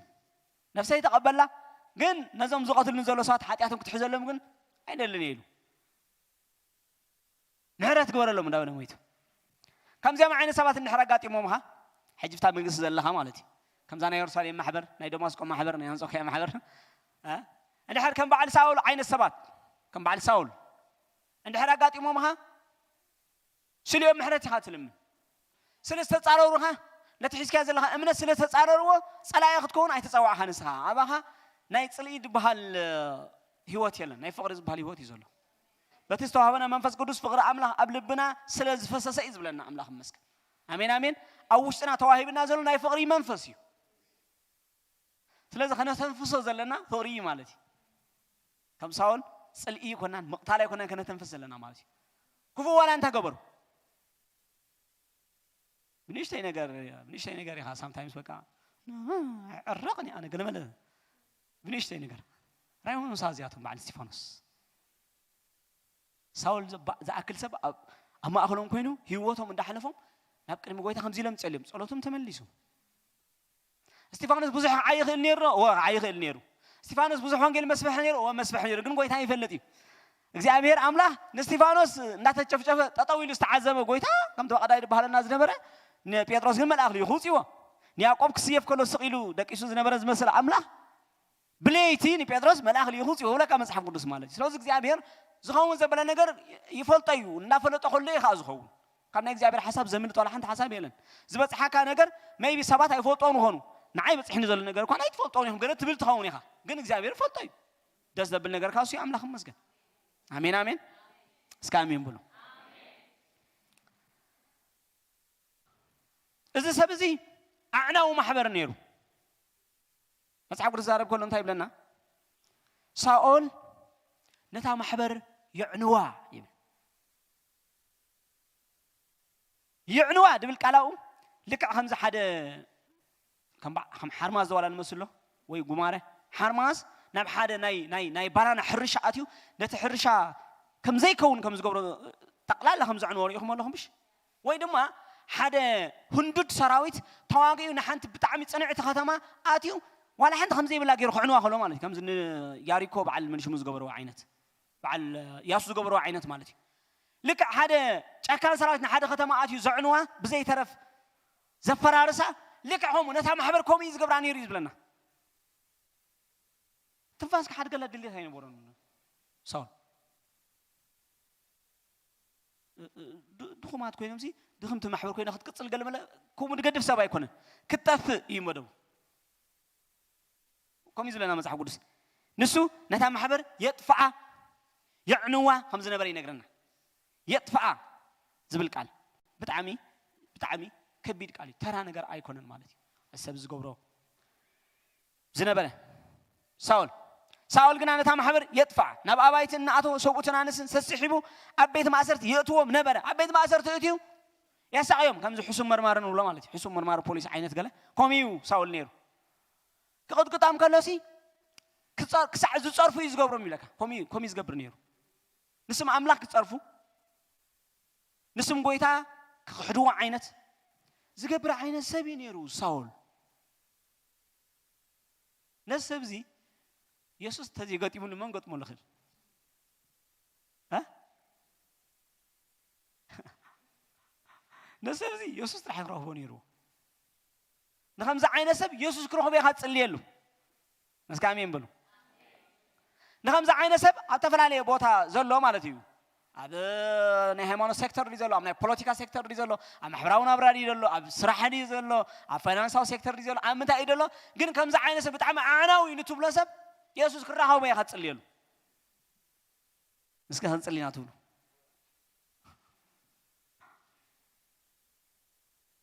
نجزاير منقص رحلت سلزونا تعمل لهم مسجن نقوم عين صوت بوتانو كم عين صوت سلزموتو أنا عايز أقولنا دي بس أوكي ها سلزموتو سي عرفتي هون لنا بس عقول صار بيننا خلون تايبن سأقول مستحزة مستألفة يسوس مسحازة نتا أبي يهودا أبي يرساليم يهودا سماريا زنبرة محبر نبزن لا سلام قلنا لهم لقى نتمسنا دي نتقاطع لي حيزو مسمارو خو يسوس نتا محبر تايكوين لا بيس آمين آمين سلام قوينو سلازي تبوي مالتي نخمس يوم عين سبات كتصلي لهم كريستوس كتحازو تقبر وانجيل كسب كلهم زي تقل بقى عند حد بتعمل أشخاص قال ما نتوقينهم كتقربهم قالها عند حد قال تسدل كاتوقينهم نيوسوس لدلهم صح آمين نصب زجرن برهانو جيرو رخبومي نبالوس رخيبه مساور رخيبه مسرهبه أمدرو وريق ولا كم صحف قدس ده كوينو نتصلايو يسوس فيس جيرو نتصلايو صلاة منقصو يسوس he face him رخيبه مسرهبه خمزيلو ساول نمنتاي تسوقني يسوس كل التجزيه شو مصوعيه يسوس كمان زبالة لنكفتات مسح قدس الله همش I think مستوى قال الزارو بين مسلني سايمون يلو واحدة معاه مش نسمع هكذا كاني قال ما أنا من دي قال قبل سمون ريد لاين تحلف هلا عينتي هاجمش يرساليم كل قصة لها هاني كميل يرساليم زمن محلات كساعد مفلات كده حججن تسوير كله يلو الكيسولا بلك هم صعب قدس سلازي له ساول نمنتاي تسقوني غريمو سباي ماني هانسها قوي تايلو أنا تنسها تسقو زلها يسوس نازريت هاويلو يسوس كقولي يفلت أنتم بعد باولوس زوجلو سقوا نازريوان قلنا ملدلون يفلتي سلازي كردو دلني لمن يتصارر كم زلوا نتم دك أمزامرتي يتصارروا زنبرة متصرر لك نيسوس يتصارروا نيروس سبزي نتم ناكروسوس عمانتي بفلات كونه بزي فلات أنصارهم نتجوبره نجار كله بقطة عن خصوصي هتجوبره زلها نتم عمانتي تجوبره صبوا كونه كفو بقطة عن خصوصي زمن كتا حنت تصرفي حنت بتري حنت ما أسرتي أو عمانتي تجوبر كلها أب خصوصي هتعلم زلها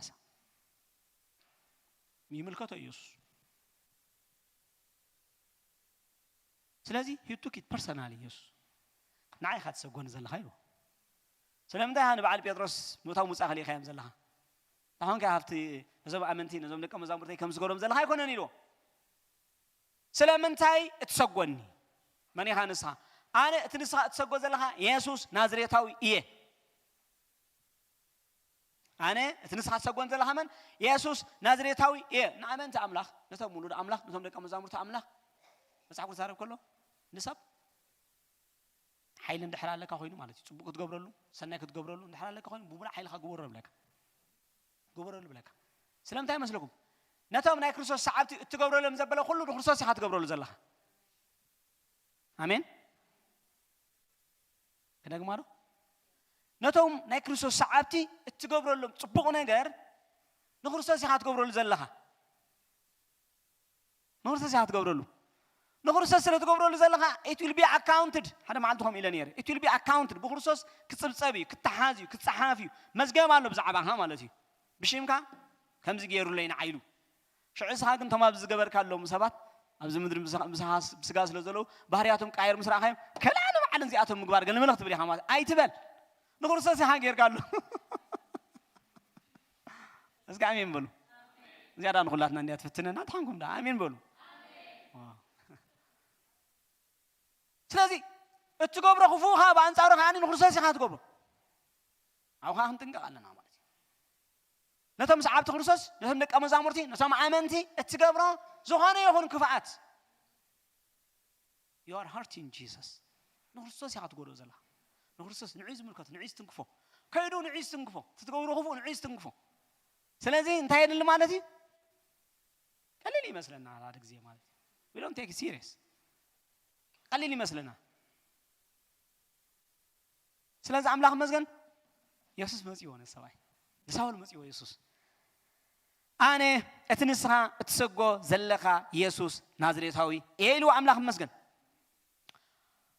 አብ ብልሒ እንተ ድሓርሓርካ ንርስኻ ይዝገደካ ንስኻ ምስምን ትጋጮ ከም ዘለኻ ዶ ነግረካ ኢሉ ምስ አምላኽ ኢኻ ትጋጮ ዘለኻ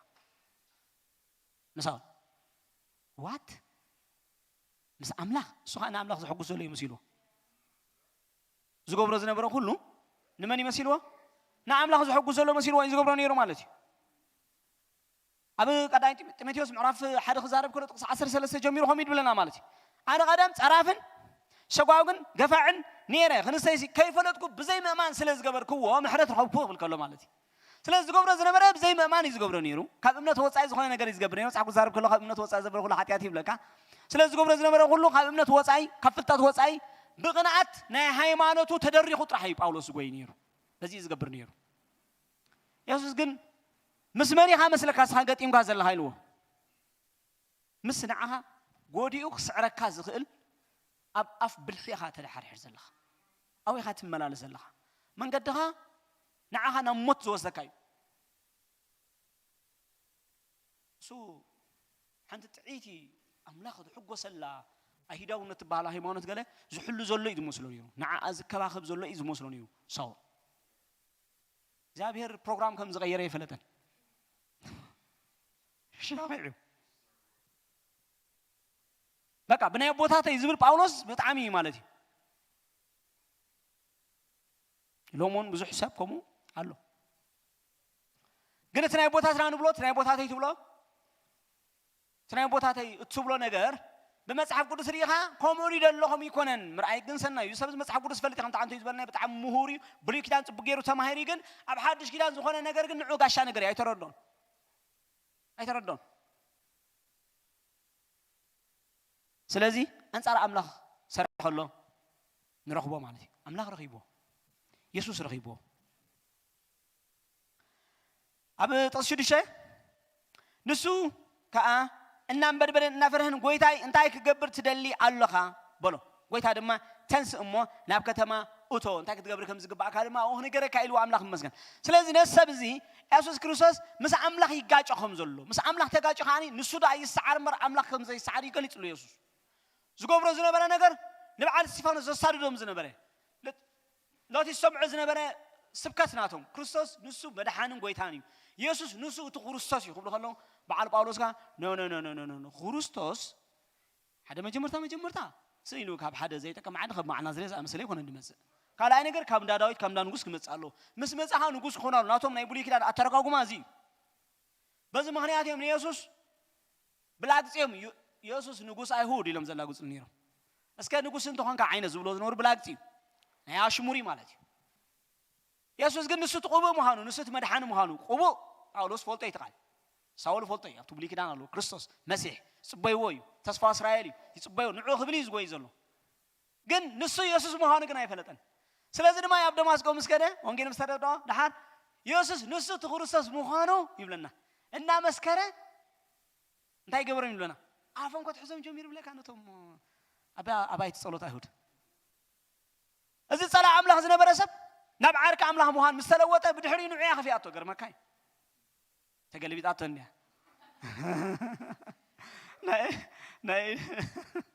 ወላ ኢየሱስ ወላ አናንያ ዛረበ ከለኹም ይልዎምሽ ነቲ ኣብ ደማስቆ ዝነበረ ደሓን ስለስመይ ክንደይ ሓሳነ መከራ ከም ዘጽጎ ኣነ ባዕለይ ከሪየ ደሓን ኣልተጊድ ንሳውል ኣነ ጥራይ ባዕለይ ሓንድል ገብሩ ግደፎ ደሓን ኢልዎ ኣይትፍራሕስኻ ግን ከድካ ሓጂ ጸልየሉ ኢልዎ ይገርም ሳውል ጳውሎስ ምስኮነ ምስተለወጠ ኮንቨርትድ ምስኮነ ኢየሱስ ምስረኸበ ታገብር ደልየለኻ ምስበለ ንመጀመርታ ጊዜ ጳውሎስ ሳውል ማለት ይቀታል ዝነበረ ሰብ ናይ ምምላስ ሐሳብ ምስተሰዓረ እዩ ተቀቢልዎ ዘገርም ብርሃን ምስረኸቦ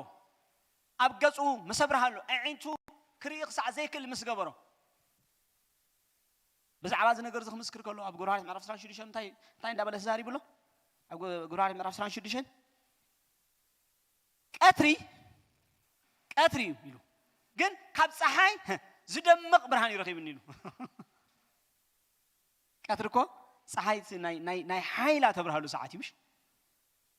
መሃኒ ኣብ ሚድል ኢስት ማለት ሕሰብዎ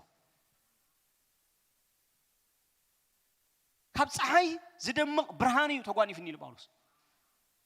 ድሓር እሱ ምስ ረኸበኒ ወዲቐ ኢሉ ድሓር ሳውል ምንታይ ሰጎኒ ዝብለኒ ድምፂ ሰሚዐ ኢሉ ቶም ሳይ ዝነበሩ ሰባት ግን ነቲ ድምፂ እንዳሰምዑ ግን ነቲ ሓሳብ ነቲ ፍረ ነገሩ ግን ኣይፈልጥዎን ኣይሰምዑዎን ኣነ ግን ሰምዖ ነይረ ኢሉ ሳውል ንኢየሱስ ክሪኦ ዕድል ረኺቡ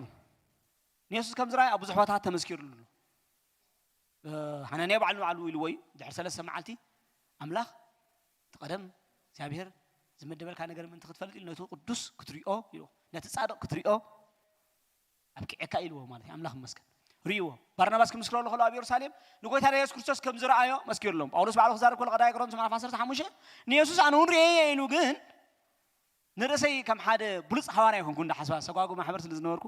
ገፋዓ ስለ ዝነበርኩ ኣይርስዓን እዩ ዝገብራ ዝነበረ እስከ ትትማል ዝገብሮ ዝነበርኩም ሓጢያት ካብቲ ናይ እግዚአብሔር ጸጋ ተላዕሊት ረሲዕና ኢና ትብሉ እስከ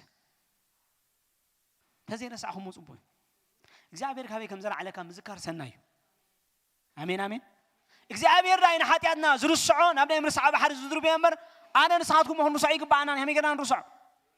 ንዑንዳ ሓሰብና ኣይንኹነኒና ሓራ ወፂና ኣይና ኣምላኽ መስገን ንዑንዳ ሓሰብና ግና ቅንዓት ኣምላኽ ፍቕሪ ኣምላኽ ምሕረት ኣምላኽ ኣብ ውሽጥና ክለዓል ግን ክተኣመና ኣሎ ካበይ ከም ዘላዕለካ ዘክር ጎይታሁም ኢሉ ባዕሉ አጋይምሽ ስለዚህ ካበይ ከም ተላዕልካ ምሕሳብ ሰናይ እዩ ስለዚህ ኢሉ ኢየሱስ ሪእየ ኢሉ ተገሊጽለ እዩ ግን ንዓይ ንቁላዕ ዝመስል ተገልጸለ እዩ ግን ሰጓጉን ገፋዓ ማሕበር ስለ ዝነበርኩ ድሕሪ ኩሎም ሐዋርያት ሓስባ ንርእሰይ ኢሉ ግን ብሐዋርያነት እንድሕር መጺኹም I have seen ኢየሱስ ሪእየ ኢሉ ነገረ መገደና ሓደ ቲፕ ነዞም ብግስ ከይበሉ ኣነ ሐዋርያ ዝብል ታይትል ዝገብሩ ኢየሱስ ዘሪእኻ ኢኻ ብሎ ኢኹ ቅድሚ መጺኹም ንዓማን እፍኮ ጸልየለይ ገለመለ ምን ባልኩም ኢየሱስ ሪእኻዮ ኣበይ ሪእኻዮ ብኸመይ ተገሊጽልካ ኣነ ቁም ነገር ይዛረብ ዘለኹ ከምኡ ተገይርኩም ጽቡቕ ማለት እዩ ኣራይ ምክንያቱ ንምንታይ መስለኩም ናይ ሓቂ ሐዋርያት ኣለዉ ናይ ሓሶት ሐዋርያት ኣለዉ ናይ ክርስቶስ ሐዋርያት ኣለዉ ኣምሰልቲ ሐዋርያት ኣለዉ ጳውሎስ kom ኢሉ ባዕሉ ተም ሐዋርያቱ ኢሉን ሰይጣን ማለት እዩ ሐዋርያት ክርስቶስ እንተምሰሉ ኣያገርምን ኢሉ ሰይጣን ባዕሉ ተሰሊጦ መልአክ ብርሃን መሲሉ ግለጸልካ ኸእል እዩ kom ይዝብል ቃል ኣምላኽ ስለዚ ሐዋርያት ሓሶት ኣለዉ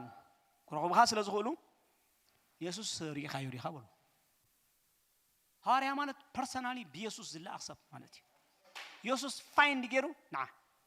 ኢሉኸ ليغني يغبل لهم ناي باولوس شو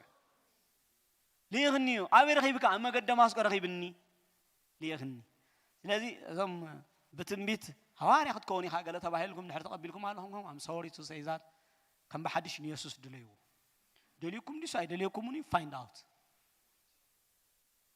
before you hurt others you ስለዚህ نخالد مدم قرن مقراها رزقها فتش حكيو ስለዚህ أملاك مزجن سبزي ኢየሱስ ሪዮ ህይወቱ ተለውጡ ካለ ሰብ ኮይኑ ጳውሎስ ድሕር 3 መዓልቲ ባይዞ ብጣዕሚ አገዳሲ ታይም ነይሩ ህይወት ናይ ጳውሎስ ክሓስብ ክጽሊ ይጽሊ ነይሩ ይብሎ መጽሓፍ ቅዱስ ምሽ ሓገይምሽ ኖ አፍታ ናይ አይሁዳውያን ቦታ ኸይድካ ኣብ ደማስቆ በታ ቀዳይት ትባህል መገድ ኸይድካ ድለዮሞን ይልዎ እኖ ይጽሊ ያሎ ይልዎ አይኑ ተዓሚቲ መግቢ የለን ምዝታ የለን ከመይ ገር ወርዶሉ ኢየሱስ ሪዮ ወይ ስምባዳ አሎ ፕሮግራም ተቀይርዎሎ ናቶ አጀንዳ አፕሳይድ ዳውን ይተገላቢጡ ንሱ ዝሓሰበ ኣብ ደማስቆ ዘሎ ሰባት ኣምጽዩ ኣብ ኢየሩሳሌም ገይሩ ክምርምሮም ኣብ ኮይኑ ከመጻርዮም ኣብ ኮይኑ ቀትሎም ከሳቅዮም ኣብ ኮይኑ ስም ኣምላክ ከምጸርፉ ክገብሮም ኣብ ኮይኑ ከመርሮም ይመደሙ ነይሩ ግን ኣዲኻ ከምዝላኻት ካሪ ኮን ዕዳጋ ከምጸልሓካ ኮይኑ ጳውሎስ ነገር ተገልቢጣቶ ዝغሉ ስልጣን ዘሎ ወራት ሒዝ ተበጊሱ ፈሽራቶ ፕሮግራም ኣምላክ ካልመደብይዎ እስከ ናይ እግዚአብሔር መደብ ርከበና ብሉ ناتي مدى ولا يفشل ناي بحق مالتكم كم اليوم ما نخيت حزن حراي ناتكم مدى فشل ناي زعير مدى كتقبلوا are you ready أم لا مسكن زعير كرخبكم زعير فارنيها سبات يزدليا مدى وقلت لك أم لا يدل لعلينا يزدل actually فقادو خلنا لي لعلينا نص يدل هرني لنا ما حاسي بنابت حسابي زموزون لك سبيت أنا الحر بقى قويت أنا في نجاري يصرف كم يجيرو باولوس انتاي كجبر تدلين لها انا خبره حسبكو افشل كاي عندي ها حجي كن انتاي كجبري هاتدنات كدليت كبل دليل لو انت نو يور ويل فارك حفل دليالو انتاي كجبر تدليني الله تعمي باورفul قال سب اب زمن هيوته خبله خب زلو قال مالتي نعمله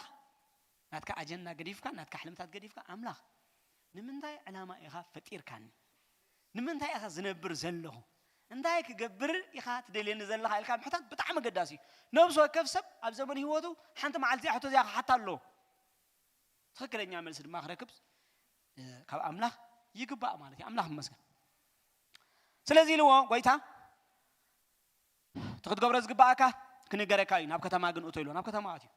ሰለሰ መዓልቲ ጽሊ ጸኒሕ ብለና መጽሐፍ ቅዱስ ሃናንያ መጽዮ ጎይታ ሊእኹ ብራእይ ነጊርዎ እሱኻ ብራእይ ሪእሎ ሃናንያ ዝበሃል ሰብ መጽዮ ጽልየሉ ምዃኑ ይፈልጦ እዩ actually ከም ሕጊ ገይሩ ነተማኡ ዘለው ሰባት ዘገልግል ሰብ ነይሩ ስለዚህ ተመስከረሉ ሰብ ነይሩ ጳውሎስን ይፈልጦ እዩ ማለት እዩ ሰብዚ ናብ አውን ዘላ ናይ አይሁዳውያን አብያይቱ ጸሎት ትበጽሕ ደብዳቤ ካብ ሊቀ ካህናት ይሒዙ ኸይዱ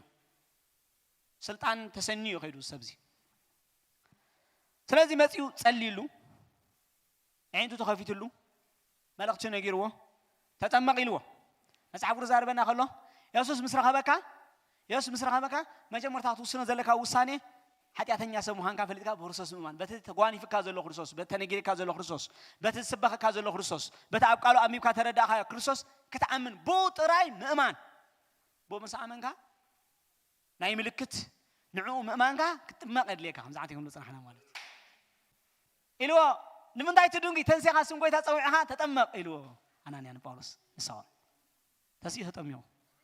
أقرار نعرف إسرائيل شديد جنگزار كلهم تايلو هنانيا خاني من تاي تدونكي تنسيخها سمكوي تاسوي عهات تم كاب حتى كات حسب يلنيب المالتي نايب حق خمتنا الصحة مرعي نايب حقي هوتو كم سلوات 180 ديجري تلويتو باولوس ناب دمشق قتل زخي زنبره سبعه هوين تمليسو نسبات ناب هوت زسحب سب ناب هوت كموتو سبخ سب كويني تمليسو سلازي هوتو 180 ديجري تغيرو ناي تقلالا لوتي اب هيوتكا كم زلو وصاني موسان يدل مالك املاح مسجن يسوع كريستوس حجونا يتلوطن اذن باولوس نساو رخيبو باولوس زغبرو نزي قتالي سب زنبره سለ ነፍሳት ክብል ህይወቱ ናብ ሓደጋ ዘውቱ ሰብ ይገርዎ ፋይናሊ ሶ ዛሬ ኮሎ ንዓና ኢሉ ብዙሕ ሰዓት ናብ ሞት ይብጽሑና ኢሉ هيوتنا بزح زي نموت بزح نسبات جنا كاب عد موت ناب عد هيوت هيد قبرينه نساكر رينه أقولن تزارب كله أملاخ بأنا ما أزال فلتوز غيره عب كل بوت أخسبخ أسو هخبره خوين لون أملاخ فاينالي جن بزت عم هيوت هكون ندخل نيرو ناتو ده هيوتو أكاونت هون رياخنا نبي حق باولس حقني منه تابي خاطر خوتين كا حد بقلاتي خاطر خوبي ها خلاص دما أب كلا قرن سكرا عصرت حدا خاطر خوبه مالتي أو زارب كله زحلفه هيوت نتاز الساقو قاز نبرة محبر سبقلاتي هم يلوم حدا ما عرفتمش أبتها بقلاتي هزارب كله معرف حدا قصة 4 مسلني تايلو أتنا بقلاتي أتنا يهودا نبرة محبر هسي قصير عين جن تتبال نتا محبر زت فعز نبرة زعلوا عز نبرة لو بس باي سب كله خبلا يسمع نبرة قصير جن أي رأيان أني حنيرو حالك يرو خي كذا مالتي سلزي نتا تصفع عز نبرة محبر سباخي أخوينا أقل قالي أخوينا بس ما خنيت أقل قال محبر زخون قال أملاك بقول وتحمل إبل بقول سيمس مالتي أقل قالوا خويني قل واقع زخفلا أقل قال ينير باولوس تحوت نير باولوس زي سب نمقتال زهند زنبرة سب نمدحن هيوته خوفه لي أنريا مالتي زي بصلي إذا تنفس نير زبالنا عنتوي مقتال إذا تنفس نير زبالنا عنتوي ناي فقر هواني يا خويني خم ترهبوه كافر وصاي زغبر زبل نجر كخلنا عي ولا حنتي كم يحسبني أبلغ بزي فقر زغبر نجر كنتي لو داي قرن سبحانه فاصل سلسل صحفنا خلو كم يزولنا هيوتي سجاي ولا من داد حليف تزب نحر بزي فقر قينو ترجم يبلون كساخن ندزي بناي فقر خصوص زتلوته هيوت واستتنكفه كريستوس اندحر رخيبك هيوتك تقلال خلوت الله قال برسنت تراي نحر تلوتك أما حبر أملاك أني خلها هونكا ويما تقصلا لها هونكا نو أنت كنا يسوع كرخبك هلو أنت كنا هيوتك خطيب عليك أنت كنا يسوع كتب لك هيوتك أنت هيك قبري خد دليل نزل لها دليتي يترف دليتك خفلت دليل له نعوخ قبرك فقرني يقتل لك أنا أملاك يسوع استقوانه فزبل سبي وتي أسكامين بلو نه هيوت لوتي ناي سبزي تزارب كيو داني حج جزي بلين أنا جن تي أنكار نجارات تزارب فتينا مالتي إمبر ناي سبزي هو تنحر ديتيل كين نايو بدعمي زجر مكان مالتي كاب كمي عين سب ناب كمي عينت نأملخ زغب برسب كم تلوته نبقى بدعمي زجر مكان مالتي همبل تحوت سبات ندا شفوا تانو استفانوس زجر براز نبرة تام كارو تنزجر برام نبرة ما نبرة سمس مسأته شفوا ونقطي تام لك خمس موتات عاد قاعدة قوتي تام كاب كذا موت يوم مويتي لهم دربيهم ما حدا معلتي زغلو هم وغيرهم قلنا سبات زلوا أرائي أي كيرني كدحنو يدلي نتخيف لطو زصار وزلو كريستوس قبلوا يدلي نتي كيف لطو زصار وزلو سبكت ناي باولوس كردو ويدل قصع زردوس እንደገና መጽ ይረዶም እንደገና መጽ ይዛረቡ እንደገና መጽ ይሰብ كلهم يمعاتو جو أخي بالله عينهم بقى نعبي فطروا بزع باولوس أزي أب كل بتاع من نعبي هو إنه ليلو ما هيران هذا مالتي من نعبي فيراني لومو ماي لورد قرم كوي أبزر غيباني هوتو جن باولوس تقول إذا حلف زنور مكان عو على حنتي يكون عين تايني يوتو تلويت سلزو آمين آمين نسأل أين بعرك زلوت قوي تالو نتعامي منقص عملاق زنبرسب ناب سباخي منقص عملاق زلوت قوي تالو بزي فلتن حساب عملاق زتصارو زنبرسب برديت بفتاو لبين حساب عملاق حيزون أب كل وتا كوي زجبر عملاق الله آمين آمين إذا عملاق زي من مليس أجندو يجلس لكم إذا عملاق زي من مليس حسابه يجلس لكم إذا عبير أفتنا يزال عالم حسابه أو ينبركم كحساب عملاق وصع من باركم حواتي تخيل مش شو ما يتعمك هيوت هيدا جبريل أزيا أحجها بك أسك هيوت هيس بزيا غير خم قرال كها قلت مس مالتي الصها غير هذا معلها ما يتعم كساعد رهبه هندي واقع فلك أمس رهبك ما يتعمك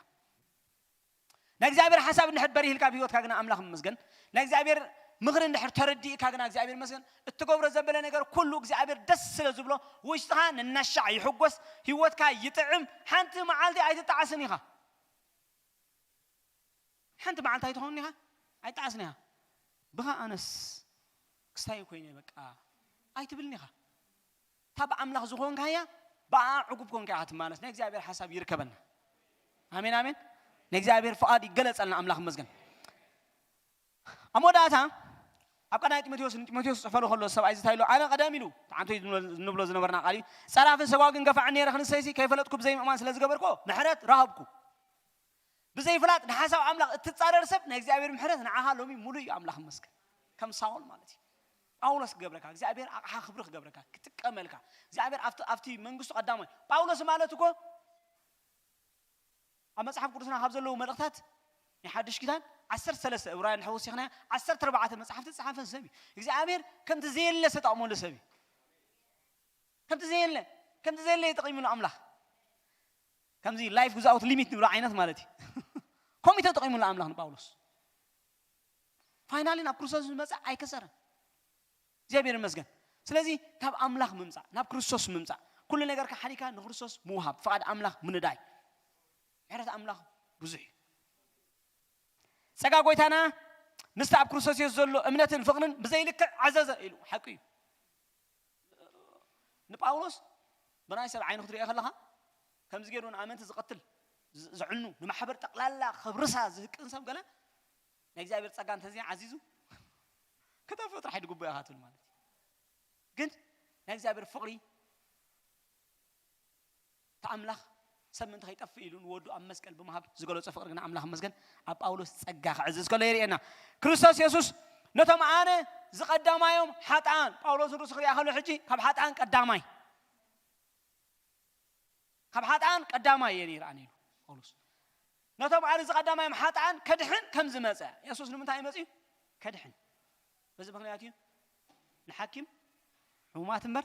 ጥዑያት ኣይደልዮን እዮም ዝበለ አምላኽ መስገን ኣነ ድማ ንሓጣን እምበር ንጻድቃን ታገብር ኢለ ከድሕን ኢለ ይበጻኹን ኢለ አምላኽ መስገን እዚ ቃል እዚ ኢሉ ጳውሎስ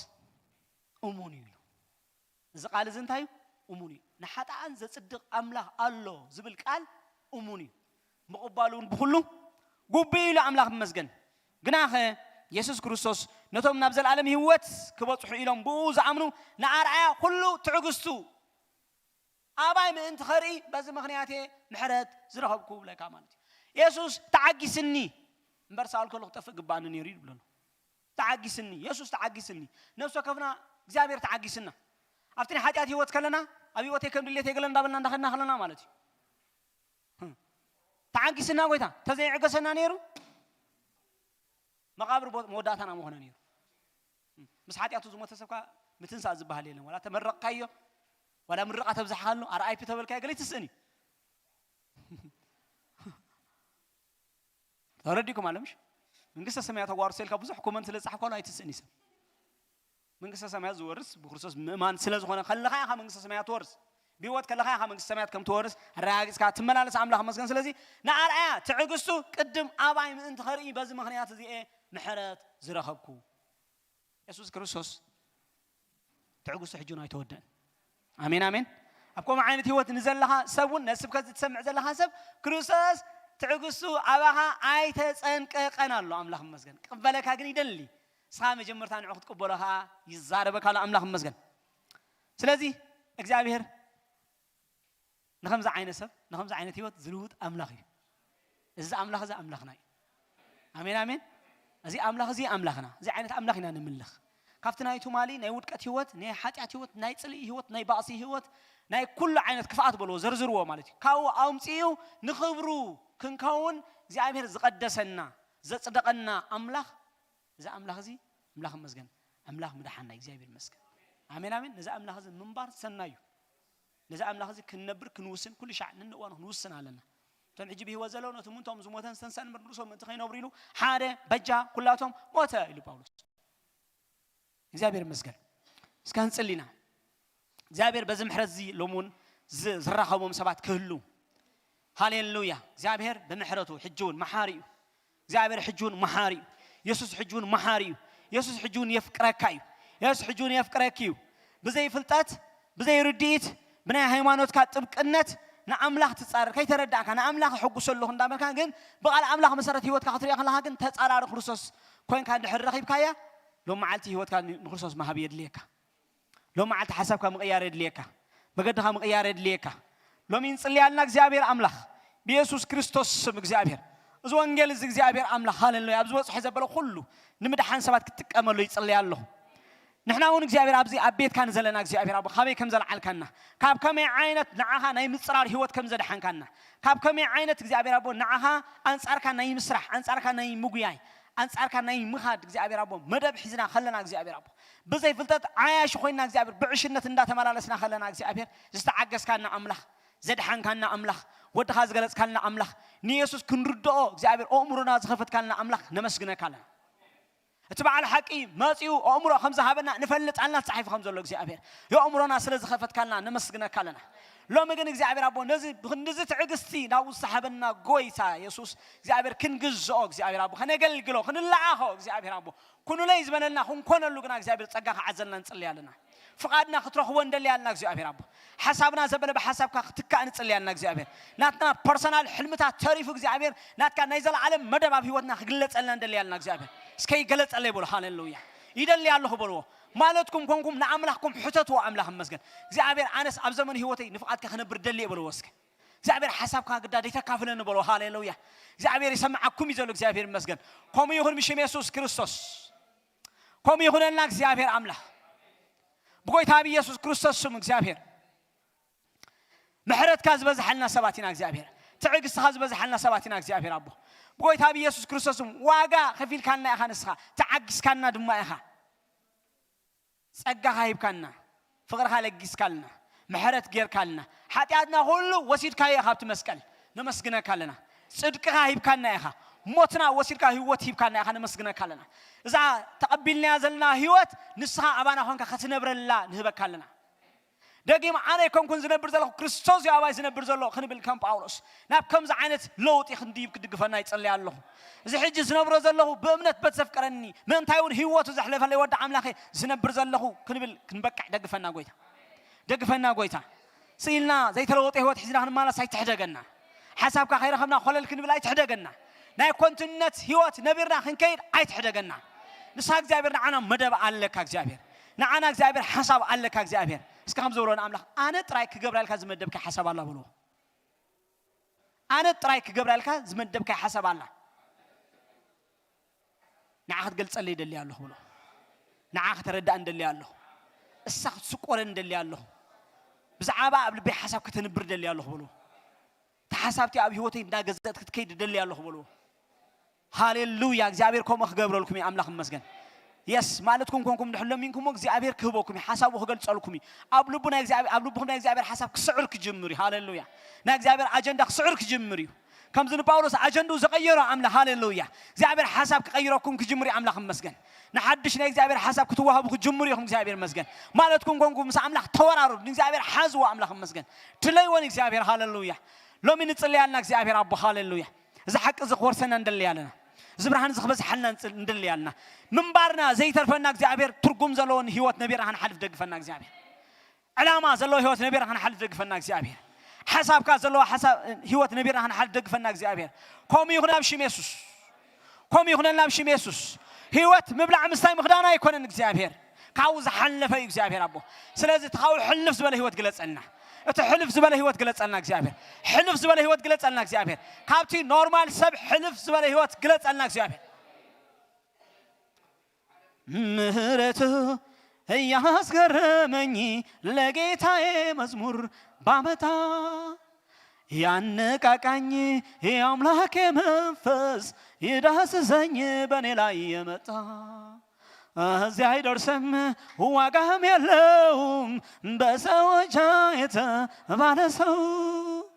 أي قرم وي بشهرناتو لسون كبر جيتا هاليلويا أتاك زابير علامة لوتا نعها علامة لوك زابير حساب عمله يقلت ألكا نحساب عمله رخبو أصيلك أمان خوينه أخولي قوم أخولا يكونن ناك زابير حساب كينو أمين كامل دحاني هاليلويا أمين أمين زابير بمحرته زقلت ألكا هيوته زهابكا نعوخ تنبر منتيو نعوخ تنبر دليتو تفلت أدليكا هاليلويا سيمبل حتى عمله تحت خبنا يباور كم نايساول انتاك قبر دليل الله هايلو هاليلويا هاي قرم وي هاي قرم وي አይደንቅም ወይ አይደንቅም ወይ አይደንቅም ወይ እስከ ስለ ምሕረት እግዚአብሔር ካብ ዘለኹም ተሲኹም ዘምሩ ሃሌሉያ እስከ ስለ ንምሕረት እስከ ውሬታ ምለሱ ሃሌሉያ ምሕረት ያስገረመኝ ለጌታዬ መዝሙር ባመጣ ያነቃቃኝ የአምላኬ መንፈስ ይዳስሰኝ በኔ ላይ የመጣ እዛ አይደርስም ዋጋም የለውም በሰዎች የተባለ ሰው አይደንቅም ወይ በቸርነቱ ለሱን ክብር ጌታ ሲያነሳው ሃሌሉያ አይገርምም ወይ አይገርምም ወይ አይደንቅም ወይ አይደንቅም ወይ ሃሌሉያ አይገርምም ወይ አይገርምም ወይ አይደንቅም ወይ አይደንቅም ሃሌሉያ እኔ ቀውያለሁ ወይ ያደረገልኝ ከጨለማው አውጥቶ ቀን ያወጣለኝ ቀን ያወጣለኝ ከልብ ይሆን እንጂ ከውስጤ መንፈሴ እኔስ እንደ ዳዊት ራቁቴ ባመልከው ሚልኮል አይደለችም የኔ ዳኛ ላይ ነው የኔ ዳኛ ላይ ሃሌሉያ ምሕረት ያስገረመኝ ለጌታዬ መዝሙር ባመጣ ያነቃቃኝ የአምላኬ መንፈስ የዳስሰኝ በኔ ላይ የመጣ እስከ እግዚአብሔር መንፈስ ይውረሰና ሃሌሉያ እግዚአብሔር መንፈስ ይዛርኩም እግዚአብሔር መንፈስ ይምከርኩም እግዚአብሔር መንፈስ ይስዓርኩም እግዚአብሔር መንፈስ ይወንንኩም እግዚአብሔር መንፈስ ይውረድኩም እግዚአብሔር መንፈስ ሃሌሉያ حسب عمله زجلت ناكل حق زمرح نماجنو زوتو نمدو زوتو هاليلويا حدش هوات كتنبرو زجبر ناكزابير حسب يوردنا ناكزابير منفس يوردنا ناكزابير قبات يمزحنا ناكزابير ጸጋ ይምزحنا بيسوس نازريت اوس منفس كاي يمزحنا قويتا منفس كاي يمزحنا منفس كاي يمزحنا حسب كاي يقلصلنا مخر كاي يقلصلنا اجنده هاي يقلصلنا حسب كاي يصورنا يقلص يقلط بشم يسوس يقلط بشم يسوس يقلط لكم بشم يسوس نا እግዚአብሔር ሐሳብ ይርከብኩም አውጅተኩም ምኽራ አምላኽ ይብርሃልኩም አውጅተኩም ሐሳብ አምላኽ ይብርሃልኩም ታሪክ ህይወትኩም እግዚአብሔር ይለውጣው ሃሌሉያ አዘ ታሪክ ዝለውጥ አምላኽ ህይወትኩም ይለውጣው ታሪክኩም ይለውጣው አታዝኩም ዛ አይነት ሰብ ነሩ ተባህሩ ሰባት ይግበርኩም ካለ ሰብ ይግበርኩም እግዚአብሔር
ይገርም በጣም ነው እግዚአብሔር ምሕረት ይገርም እግዚአብሔር ካብ ኃጢአትና ሓጢቡ አበይቱ ከቆመና በጣም ይዝገርም አይግባና ይሩ ባዓላና ብዝቆማ አይግባና ይሩ you know we don't deserve it ይግባና ኢላ ሐሲብና አይንፈልግና ሐስቡን ይብልና ግን እግዚአብሔር ዝገርም ምሕረት ተገሊጽልና እስከ እንጽሊና ስለምድሓን ነፍሳት ምናልባሽ አማኸልናውን አነስ ንቀታሊ ዝምሕር አምላኽ ንሰጓጎ ማሕበር ዝምሕር አምላኽ ንኢየሱስ ኮነ ኢሉ ዝጻረሩ ዝነበረ ሰብ ወይ እውን ኢየሱስ ብዘይፍላት ዝጻረሩ ዝነበረ ሰብ ዝምሕር አምላኽ ዝቕበል ኢየሱስ ንጸላዮስ ዓርኩ ዝገብር ኢየሱስ ከም ዘሎ ሕጂ ተረዲእኒ ስለዚህ ነዚ ኢየሱስ ኣነ እውን ዓርኩ ክገብረኒ ህይወተይ ክብደል ዝብል ሰብ ንሓሎ ኮይኑ አምላኽ መስገን ንጽሊና ሃሌሉያ እስከ አማኸልና ምናልባሽ ማለት ኢድና ሓፍ ከነብል ንድሕር ብዚ ፍቕሪ እዚ ኣነ ከምዚ ተረዲእኒ ይፈልጥኒ ኢየሱስ ዓርኩ ክገብረኒ ፈቕደለይ ይደልየ አሜን ዝብል ሰብ ንሓሎ ኮይኑ ሃሌሉያ ሓቢርና ንጽሊና ምስ ከምዚ ዓይነት ሰብ ማለት if any ዋላ በፌስቡክ በዩቲዩብ ትሪዎ ዘለኹም ሰባት ከኣኒ ድሕር ከምኡ ሰባት ኣለኹም ኮንኩም ሲምፕል ጸሎት ክንጽሊና አምላኽ መስገን የስ ኢየሱስ ናባኻ መጽለኹ ክትብልዎ ኣነስ ናይ ብሓቂ ብኹሉ ካይዳ ይጸላየ ካየ ነይረ አንጻርካ ነይረ ኣይተረዳእንን ነይሩ ግን እስኻ ዝጸላእካ ዝነበረ ሰብ አንጻርካ ንዝሰርሕ ዝነበረ ሰብ ተቐቢልካ ዓር ክትገብር ጎይታ ምዃንካ ሕጂ ተረዲእኒ ስለዚ ኣነ እውን ዓርካ ክትገብረ እንደሊ ኣለኹ ዝብል ሰብ ድሓሎ ኮይኑ የስ ናብ ኢየሱስ በእምነት ምፁ ጎይታ ኣነ እውን ናባኻ መጽእ ኣለኹ ኣብ ህይወተይ ካቕበለካ ኣለኹ በልዎ እንታይ ክገብር ኢኻ ትደልየኒ ክትገልጸለይ ደሊ ኣለኹ በልዎ የስ ሃሌሉያ እዚ ውሳነ እዚ ወስኑ አምላኽ መስገን ኣብ ዘለኹም ቦታ ኮንኩም ወስኑ እግዚአብሔር ነትብልብኹም ትውስንዎ ክረኽበኩም እዩ ንሱ አሜን አሜን ትብልብኻ ትውስኖ እዩ አምላኽ ልቢ ዝርኢ ሃሌሉያ እግዚአብሔር ልቢ ዝርኢ እግዚአብሔር ንሓቂ ኣብ ውሽጢ ዝደልየ አምላኽ መስገን ስለዚ ብልብኹም ዝወሰንኩም ሰባት እንድሕር ኣለኹም ኮንኩም አምላኽ መስገን የስ ንኸምዚ ዓይነት ወንጌል ዝሰብኩ ሰባት ርኸብዎም ንገርዎም ኣነ እዚ ዓይነት ውሳነ ወሲነ ብህይወተይ ሓደ መዓልቲ ስብከት ሰሚዐ ወሲነ ኢየሱስ ዓርኩ ክገብረኒ ፈቒዶልየ ትብሉ ሰባት እንድሕር ኣለኹም ኮንኩም ፕሊዝ ፋይንድ ኤ ቸርች ቤተ ክርስቲያን ረኺብኩም then ተማሃሩ እተና ወደ መዝሙርነት ህይወት እተው ወይታ ይባርኩም ሃሌሉያ እስከ ዝምሮ የና ዝመዝሙርና ዘምራና ምስጋና ከይድና ሃሌሉያ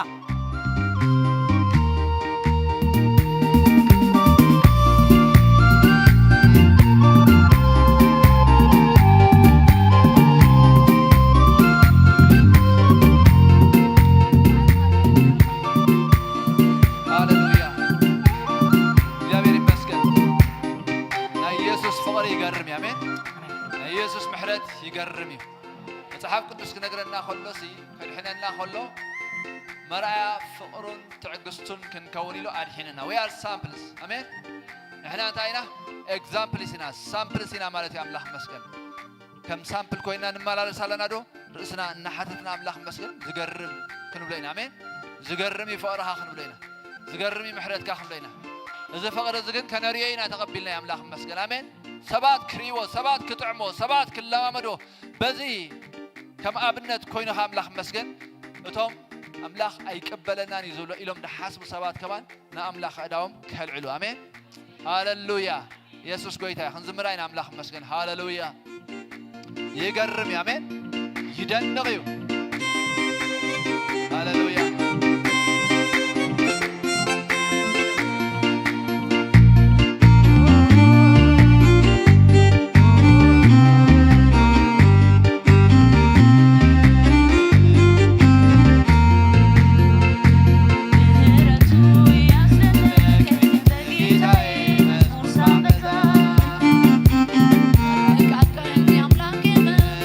Did I say you better?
ሃሌሉያ ኢየሱስ ጌታ እዩ ዘይውዳእ ምሕረት ኣለዎ ኣሜን ዘይውዳእ ምሕረት ኣለዎ ዘይውዳእ ጸጋ ኣለዎ ዘይውዳእ ኣኻሎ ሓይሊ ኣለዎ ኣምላኽ መስገን ሃሌሉያ ሩባባ ሸከደለበለለቦ ሳርዲያ እስከ ዳውና አልዕልና አምላኽ መስገን ዳውና አምላኽ ከነልዕልና ናብቲ ዝረድእ ኣምላኽ ናብቲ ዝትንክፍ ናብቲ ዝህስስ ናብቲ ዝፈውስ ዘጥዒ ኣምላኽ ሃሌሉያ ሬቦ ሻካራላ ባዳላቦ ሲራዳ ማማ ሶፓራላ ባጋላባ ሳርዲያ ናይ እግዚአብሔር መንፈስ ኣብ መንጎና ኣሎ ሃሌሉያ ሶታርዲ ካራላ ባዳላቦ ሲ እስኪ ምትንኻፍ ከውን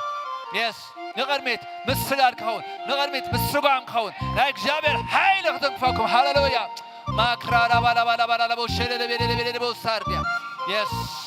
እረይ ዛርሃንስ ዳውና ምስና ይልብና ነልዕል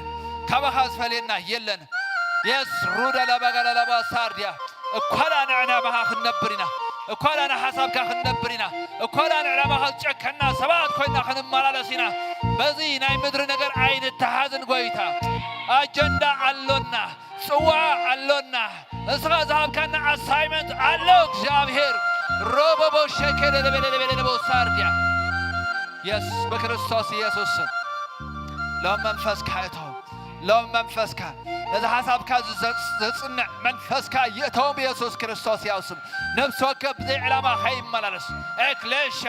ናይ እግዚአብሔር ኤክሌሻ ኢና ንሕና ተጸዊዕና ንዕላማ ዝወፀና ሰባት ኢና ዕላማ ዘሎና ሰባት ኢና ሃሌሉያ ንወንጌል ነብር ሰባት ኢና ኣሜን ንወንጌል እንመውት ሰባት ኢና ንወንጌል እንጣበቕ ሰባት ኢና ሃሌሉያ ሪማማሳ ፓራጋንቶራ ጳውሎስ ኣቴ ፖይንት ኣብ ዝተወሰነ እዋን ተጻራሪ ናይ ወንጌል ነይሩ ኣይኮነን ሕልፍ ኢልኻኡ ተጣባቒ ወንጌል ኮይኑ ኣሜን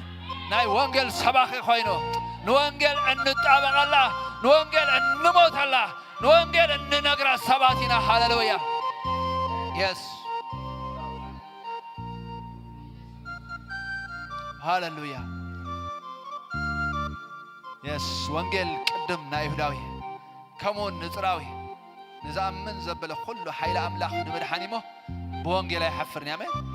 ብወንጌል ኣይሓፍርኒ እስክበሉ ብወንጌል ኣይሓፍርኒ የበሉ ሃሌሉያ ብወንጌል ኣይሓፍርኒ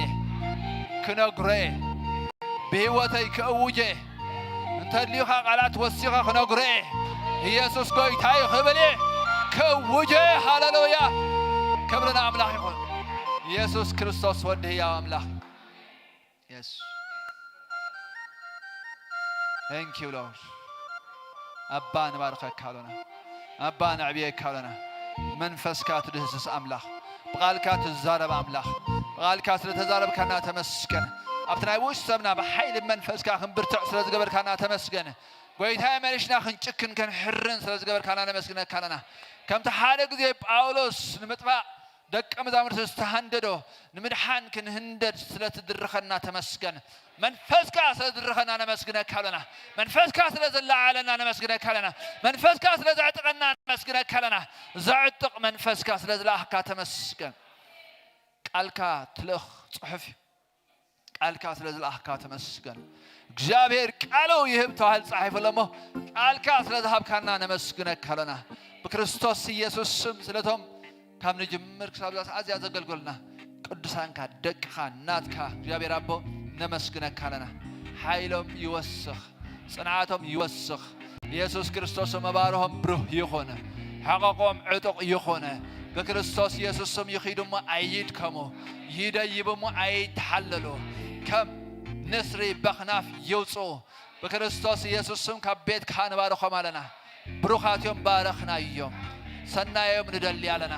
እግዚአብሔር አቦ ስለ ሕዝብኻ ወነመስግነካ ኣለኹ አባ ብሩኽ ሕዝብዩ ምሩቕ ሕዝብዩ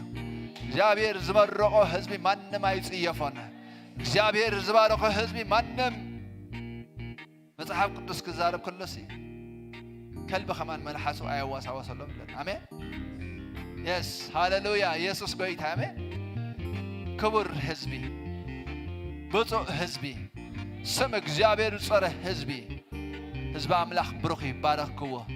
ከም ዝገረም ቃላተይ ኣብ ሕዝበይ ከምብርዮም ኣነ ኣኽባሪ ኸይል ካለኻ እግዚአብሔር ክርስቶስ ኢየሱስ ብርሃንካ አብርሃሎም ገጽካ መለሰሎም ሰላምካ ሐቦም በሽም ኢየሱስ ክርስቶስ አዝኸላ ዕሬት መንገዲ አርእዮም مسኦም ጓና ኣምላኽ ኣይሃሉን ስኻ በይንኻ ምርሓዮም ብክርስቶስ ኢየሱስ ናበኻ ኣማዕቆብክዎም ኣሜን ተባረኹ ብሩኻት ቅዱስ ምስዓም ሰላም ተባሂልኩም ክንባላልና ማለት እዩ ተባረኹ